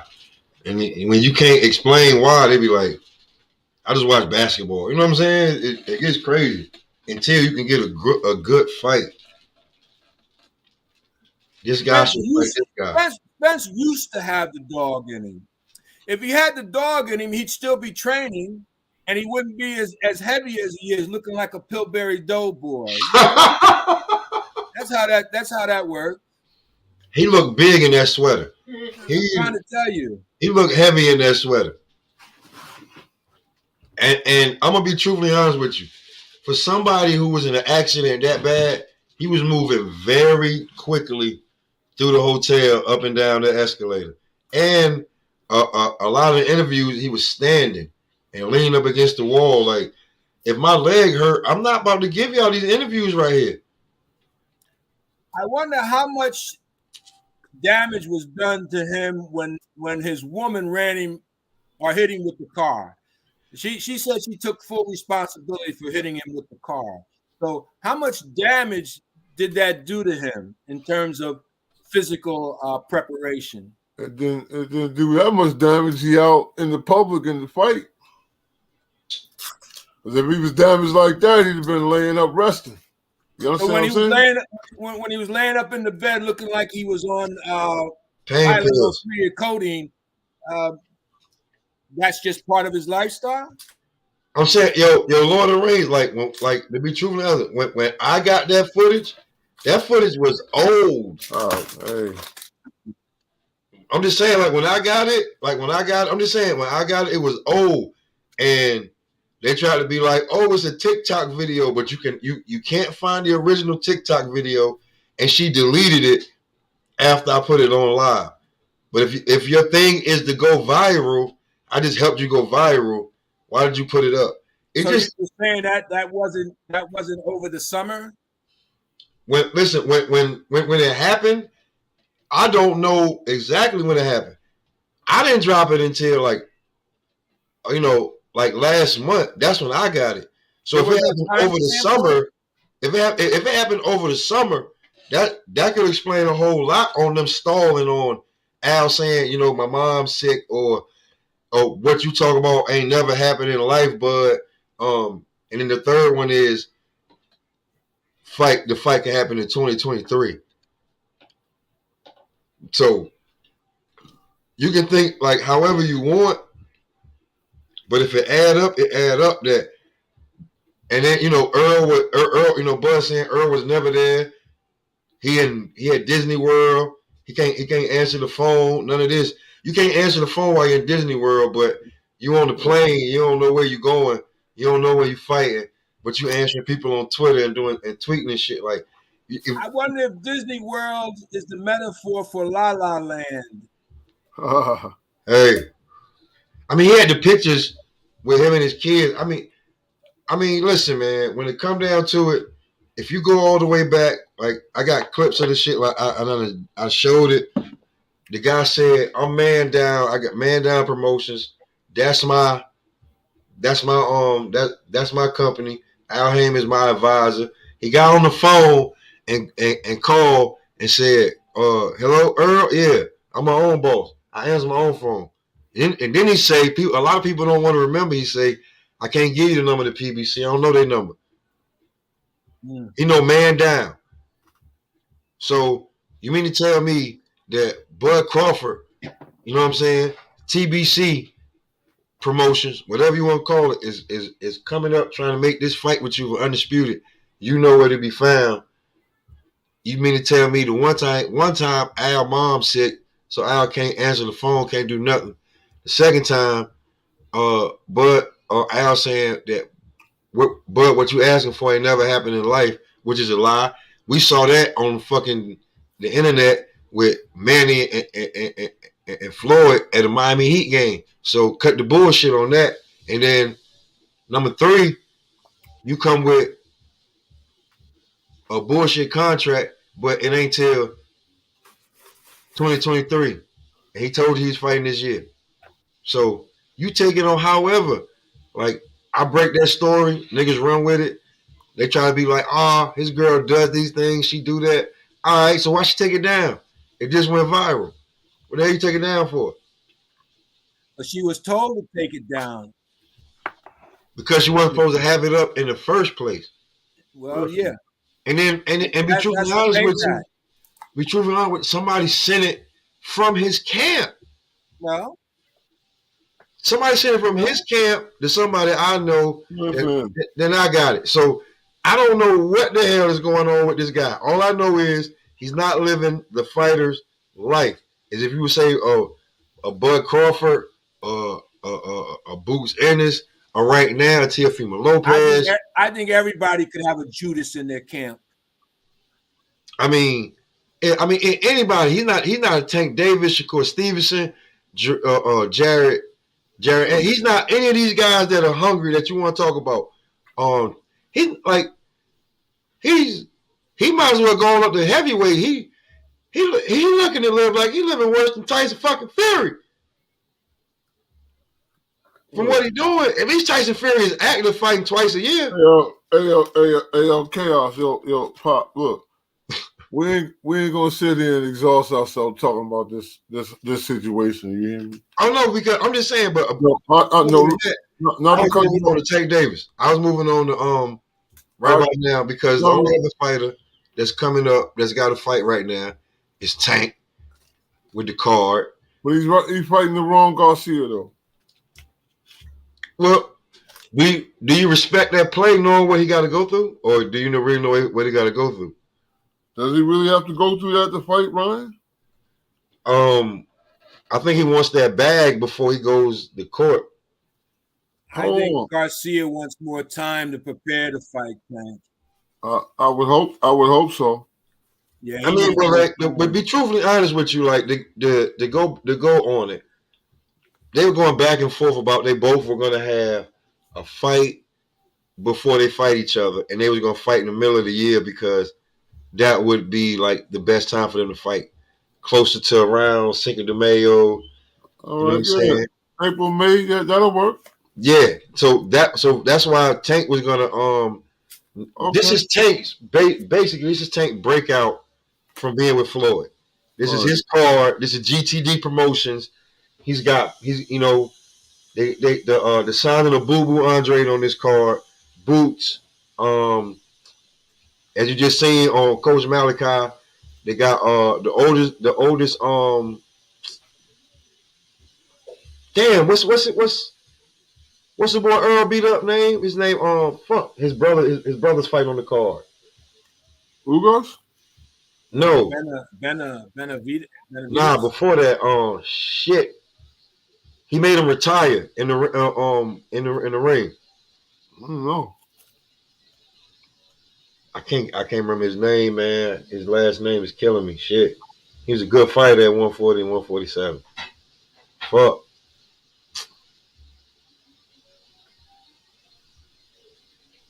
Oh, why can't I remember his damn name? Don't tip my damn tongue. Anyway, he was just on Coach Malachi doing an interview, and he's fighting on Tank Card. Like, Tank Card is loaded. It's a bunch of knockouts that's gonna be on this card. And then he's fighting this guy Garcia who took the fight. Peterson, yeah. Lamont Peterson. Earl made matter of fact, I think Lamont. I don't know. I was listening to Lamont. Yeah, Anthony's fighting on the card too. I don't know both of them. I don't know both of them fight on the card. But Anthony fight on the card. Lamont's the one that Earl made quit in the ring. Yeah, that's DC. So yeah, he's real heavy on that tri-state area, what he's doing with it, because he's doing, like, got the Rhode Island. I think you got Philly natives, you got DC natives. You know what I'm saying? Like, he's real heavy right now in the tri-state area, right there with that. Yeah, right. So he know what he's doing with this. This is a breakout one for Tank. So and then for people who don't know, Travis Bryant, good look on that. People who don't know, Tank looking at something real ugly because they had a plea bargain and everything set out. He's supposed to cop out to that, and the girl wrote a letter to the judge for whatever reason. She didn't get enough money or whatever. I don't know. And you know what I'm saying? The judge threw out the motherfucking plea agreement. So now Tank has to take this shit to trial. So like when Tank said, I'm about to rob the bank like Bud real quick, then I'm gonna fight Ryan.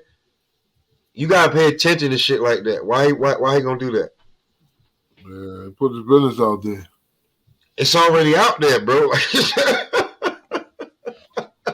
Mm-hmm. You know what I'm saying? He gave you a look. Don't keep promoting it though. Nah, he said it one time. He said, I'm gonna rob the bank like Bud real quick, and then, I'm gonna fight Ryan.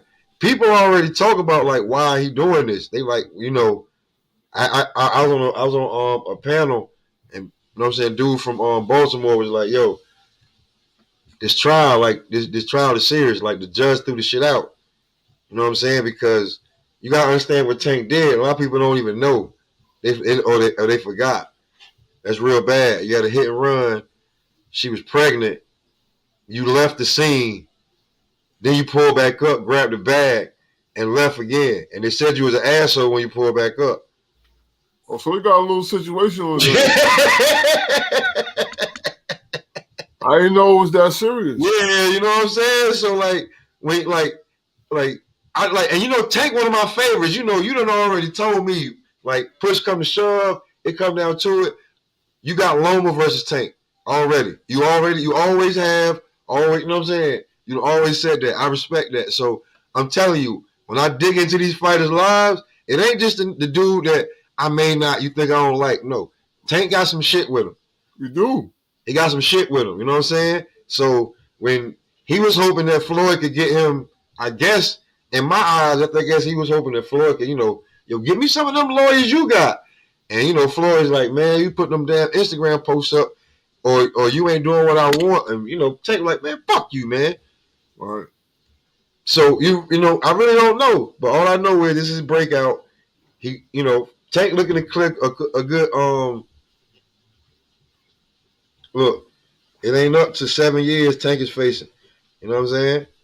So, damn. You know what I'm saying? So, like, Tank looking to clear a good 10 million real quick. You know what I'm saying? And, take care of business, right? Because we talk about that Maryland, D.C. area. Not to cut you off, man. I hate to cut you off. But he don't understand that he chose to go to trial because he don't want to pay a little more money that he got.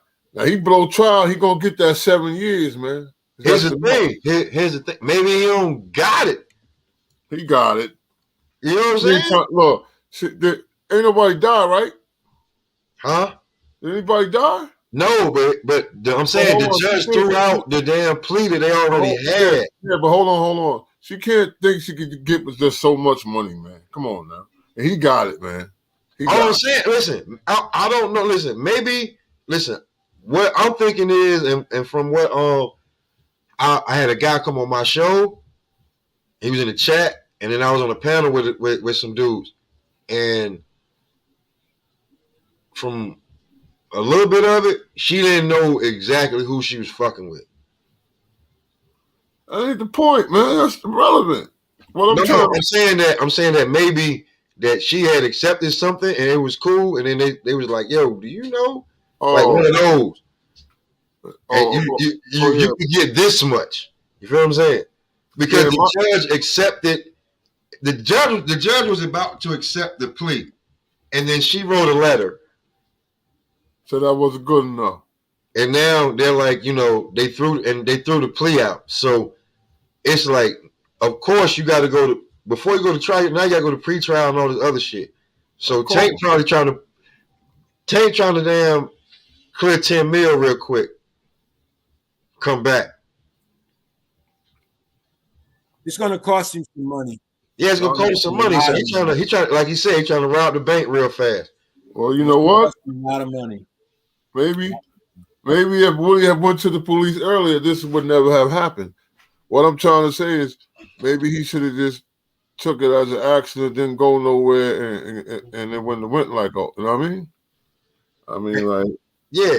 I mean, hey, listen, I ain't saying he's gonna come back twice and do some other dumb shit, and then I mean, like, that's why I feel he gonna blow trial, man, just by doing the dumb shit he did. You know? I ain't saying he ain't fuck up, man. I ain't saying he fuck up. I'm just telling you, like he fighting the wrong Garcia. I'm just telling you what he trying to do now. Now, you know what? To keep it tall with y'all, I didn't even realize, like, I remember that he had that case and all that. I was just looking on the boxing business. You understand what I'm saying?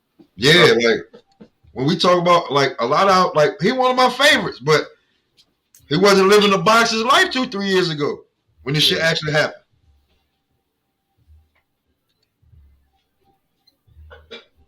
And we all knew that. It be the company you keep, man. Yeah. You not knowing how to act when you got money. There's a lot of reasons behind that shit. You know what I mean? James. Yeah. Are you running an OBS?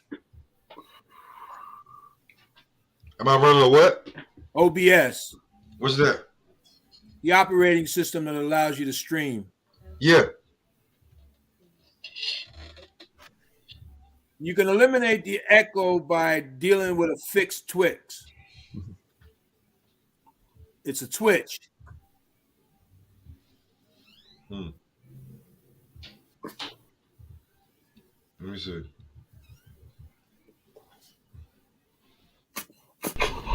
Chaos, what you computer technician or something?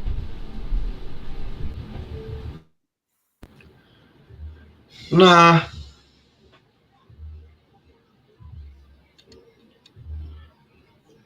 You still hear the echo? Not now. I don't hear nothing. Y'all, I hear y'all. Not now. He taught you something right there. Yeah, they had to go hit the echo system. I'm gonna tell you exactly what it is. StreamYard wants me to spend $15 more. That's exactly what it is. That's exactly what it is. Oh, okay. It's always about money. Always about money. So that's why I'm always paying attention to the money. It's always business, never personal. One time I said to an older brother, it costs you money to live. He said, it costs you money to die. It costs money to come into the world. It costs money to leave the world. Listen to me. My family owns a funeral home, so you ain't got to explain to me. You ain't got to explain to me how much it costs to actually just leave. A plot, a casket, like, I walk into the funeral home and be like, damn, JT, for real? He was like, hey,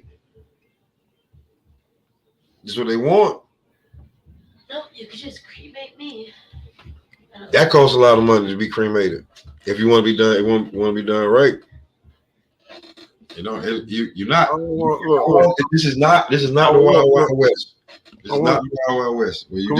Can we change the subject? I don't want to be talking about all that. No. I'm just saying, this is not the Wild Wild West. But yeah, back to when it talks about this 135 division. Are we like I don't think we're gonna see Tank fight Devin at 135. So, what's the best matchup that's gonna be at 135? I think Tank and Devin would be a bigger fight than Brian and Devin. Right now for all the belts? Yep.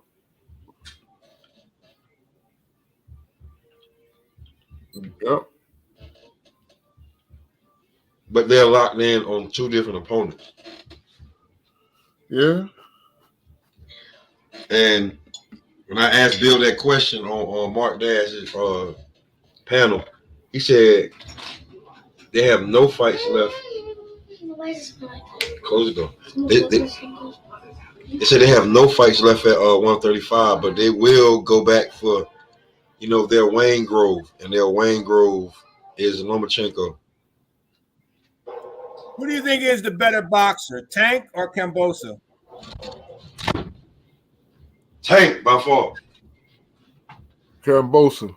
You said a better boxer, Tank or Kambosos? Kambosos. Tank just got more power than Kambosos. Yes, correct. That's messed up, man. No, it's not. Facts. Tank can box.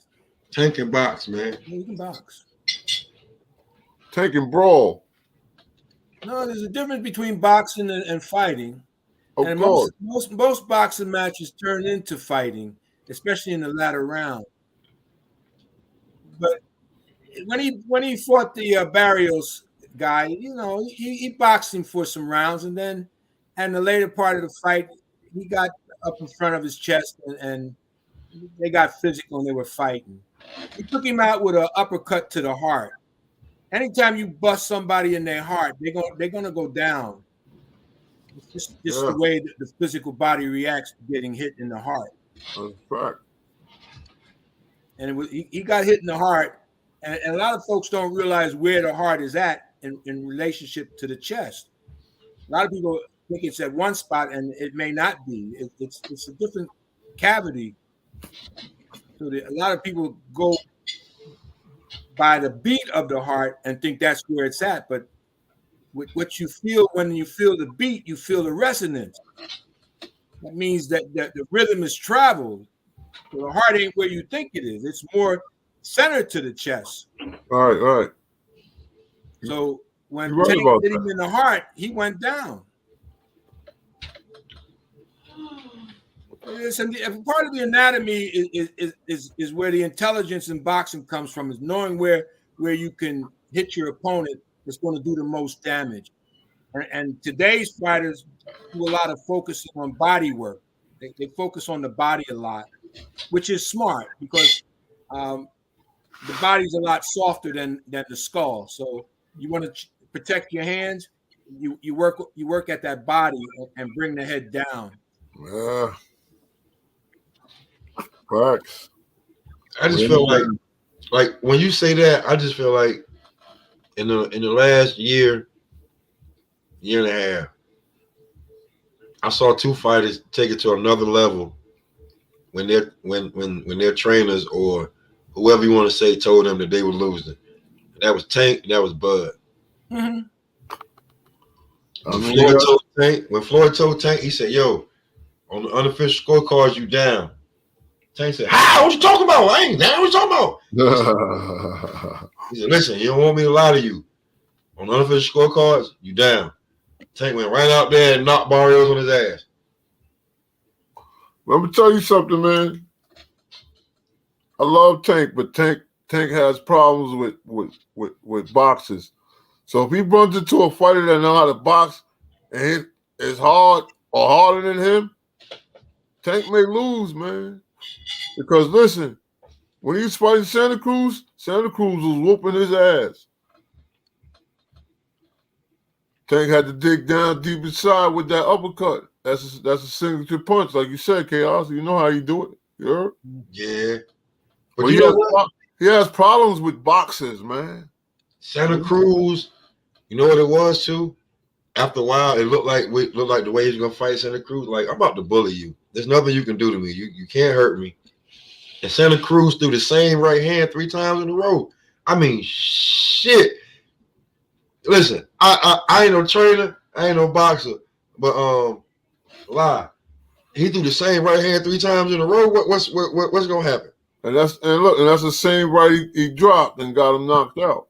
You're absolutely correct that Tank does have trouble with individuals who can box, but for the most part, those individuals have a longer reach. Yeah. And it's just a matter of time before Tank figures out their rhythm and their timing that he can get in between that reach and do some damage to either the body or deliver that uppercut that takes him to la-la land. So, yeah, if you allow a guy to stick and move, he can outscore you and you leave it in the judge's hands. Mm-hmm. But how long can today's fighters do that? When the average fighter gets into the later rounds, their conditioning fails them. You have to really be in good condition, top-level condition, and have footwork that is in the elite status in order to score on points in the later round, because the body gets tired. And these young fighters don't train like that. See, Ennis trains difficult. You know, when they tell you that they're fighting 14 rounds of sparring, they're telling you that they're willing to go beyond the norm. And you have to realize that Team Ennis is anything but a normal team when it comes to their number one fighter. It's just a fact. I wouldn't say it if it weren't so. So Tank is short and his reach is short. So he has to figure out a way to overcome the disadvantages that come with the fighters that he fights that has that longer reach. So yeah, if they can stay away from Tank, they can beat him on points. But I don't. And Garcia could tag him and hurt him, and follow up and beat him simply because he might have that power. But I wouldn't bet against Tank. He leave his chin out there too. But Garcia got an aluminum foil chin though.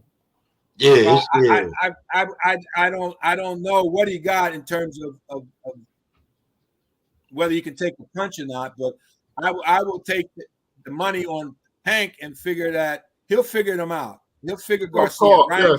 Yes. Tank is that dude, man.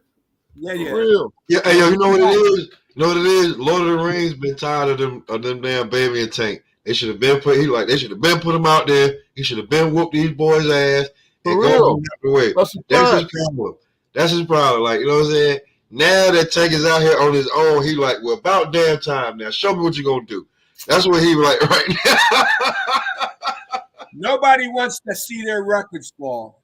Nobody. And Floyd Mayweather is no different than anybody else. He does not want to see his records fall or anybody be compared to him. He wants to be the greatest of all time. That's a fact. And that's pure ego. It is. The sport might exist because of ego, but it's not relying on ego. It's relying on individuals who have a love for the particular sport. Facts. So some fighters, boxers, they use it as a means to an end. Others, they explore with it in terms of the actual science of it. And there's where the beauty lies. You can always tell what a fighter's going to do if you watch his feet. You know, I know chaos. Straight up. That's a definite. That's why I love this right here, man. This is gems right here. This is learning of like.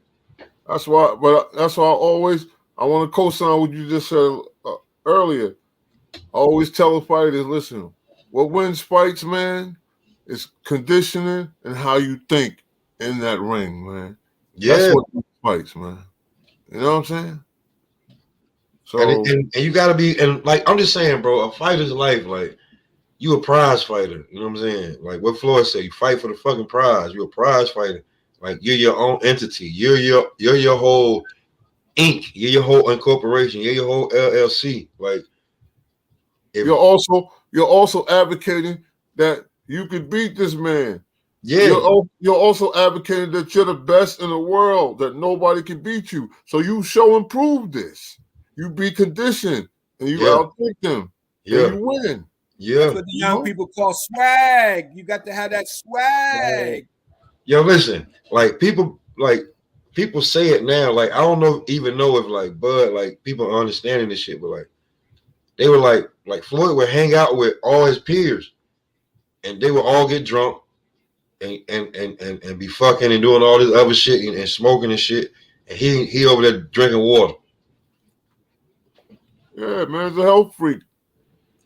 Getting ready to go, and as soon as they leave from the club or the strip joint, he go work out. Know what I'm saying? So I see, one thing I always respected about Floyd when he was going to fight or whatever, he closed himself in his training camp with just his trainer, his little whoever with him, and he's always in shape, man. He's conditioned, man. You know, I'll get that to that man. He's always conditioned. And you know, that's how I feel about Bud. That's how Key feel about Boots. You know what I'm saying? And I'm just like when you look at Errol, this is like Errol, like he about 190 damn pounds. He like he 200 pounds in that damn shit. Like no. When it comes to a prize fighter who's sincere, Boots is got a way edge over Errol because Errol's out there. He's in the street life, you know. Boots is prepared. Boots is he come from it. He learned. He masters it, and he's going to take over. You know. That's what he's going to do. I don't see Spence ever fighting Boots. He might not fight no more. I'm telling you. I believe you might have a point there. You know what I'm saying? It wouldn't surprise me if he said he was retiring. I'm telling you, man. It wouldn't surprise me at all. Because he's spent. He's used up. If you unsure of yourself and the competition you going up against, now I think you should just slide, man. You know. I mean, to me, honest, man. Because and now who you mad at? You mad at Bud or you mad at Al? Because you could have made this happen and it'd have been over with. But that wasn't they didn't want it to happen. That wasn't his destiny, though. Everything happened for reasons. They didn't want it to happen. Just look at the other fighters that have retired, have been in the game, and they're telling you who they thought would win that fight. A lot of them didn't pick Spence to win the fight. Hmm. Good fighters know good fighters. They know what goes on inside the ring. The average fan has no comprehension of what it takes to get inside that ring. Facts. And unless you've been in the ring, you don't know what real time is. That's a fact. If you never been hit upside that head, don't fucking say shit to me. And the science tells you that you ain't supposed to get hit. Nope. When you master that science, you're not going to get hit. That's right. Keep your hands up.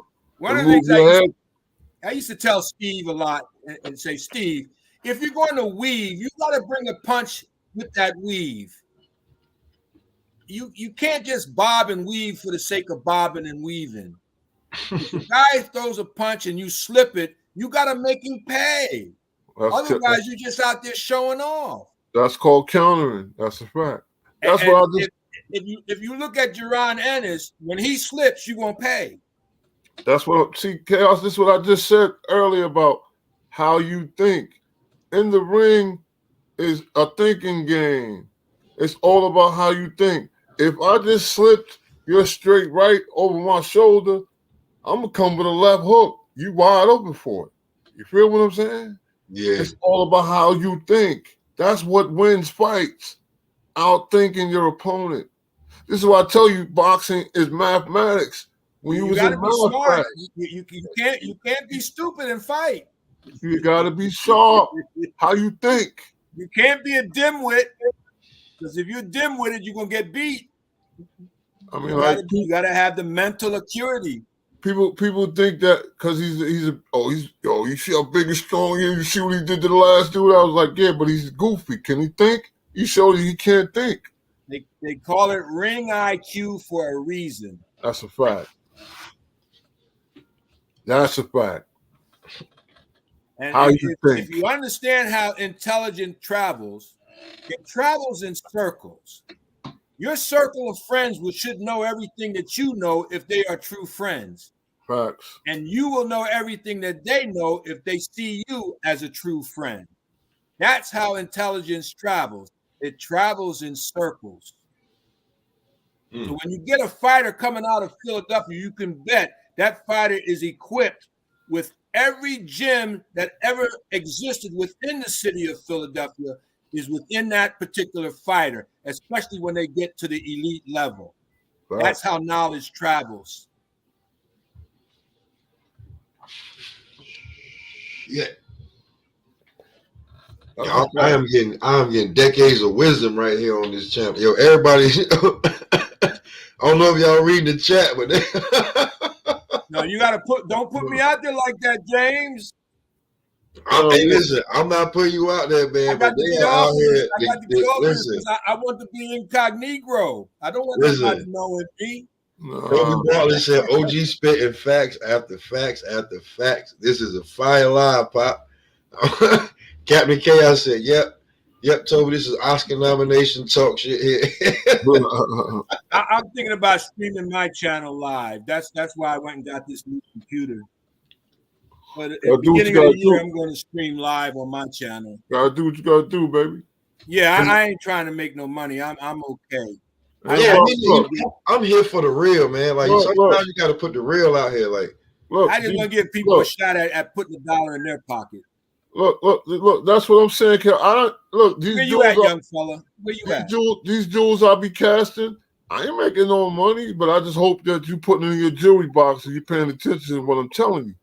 You know what I'm saying? Because I know how I know how to win.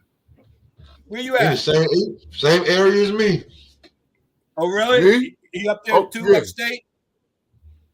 No, we in Long Island. Okay, good. Yeah, I do New York. I got New York. Yes. I got good data, but New York is slick. They don't give you all the information. Yeah, well, we got a little shit with us.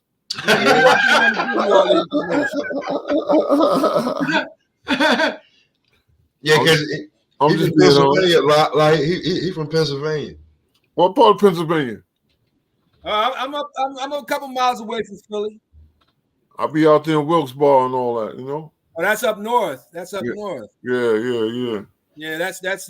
See, a lot of folks don't realize that up there is the coal mines up north. But during World War II, the boys went off to war and they needed labor.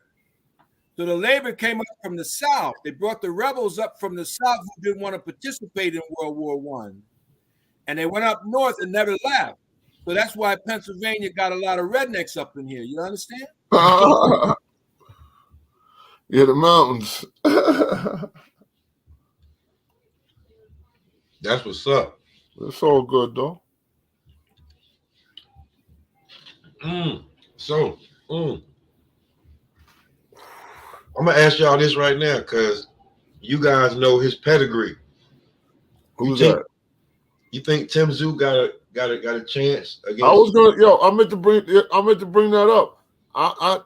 He may beat Charlo, man. Because I'm asking because y'all know the pedigree. Like Jamel can talk about where his daddy was and all this and that, but you guys actually saw Tim Zoo's dad. So I'm a hush. This man just made the point earlier, man. Look who his father was, man. I'm telling you, Charlo better. You see, you know what I'm saying? Word. I think he's gonna beat Charlo.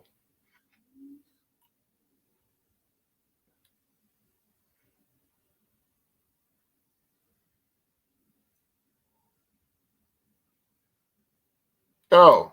198 and 044. I'm gonna give that to y'all. New York, 198 044. Let it be done.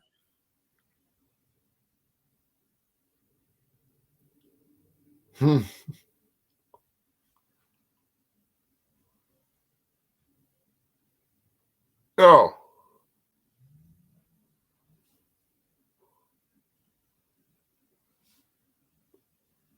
Chaos, you hear me?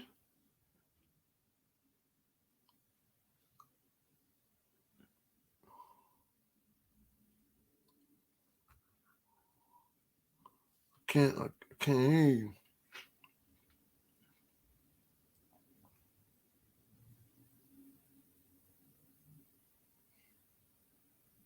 Yeah, my channel is called The Key. I hear you. You can hear. I hear you now. I couldn't even hear you.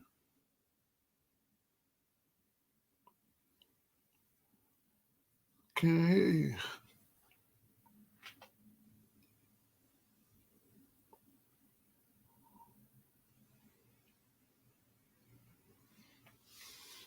Yeah, I don't really like or care to promote my channel because it's all about individuals tuning into it. If it's meant for you, then you tune into it. If it ain't meant for you, it ain't gonna do you no good.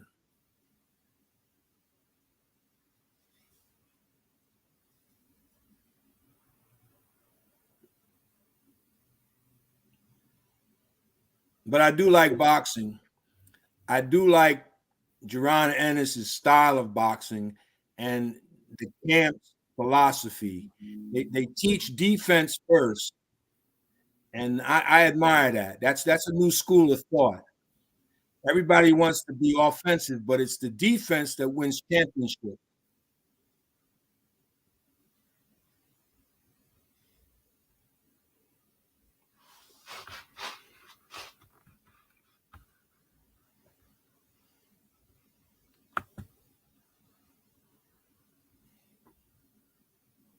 Yeah, let me get ready and fix my supper.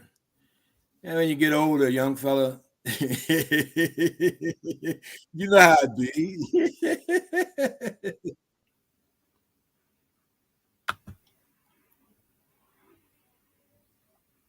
All right, peace, y'all. Peace. Let me get out of here. All right.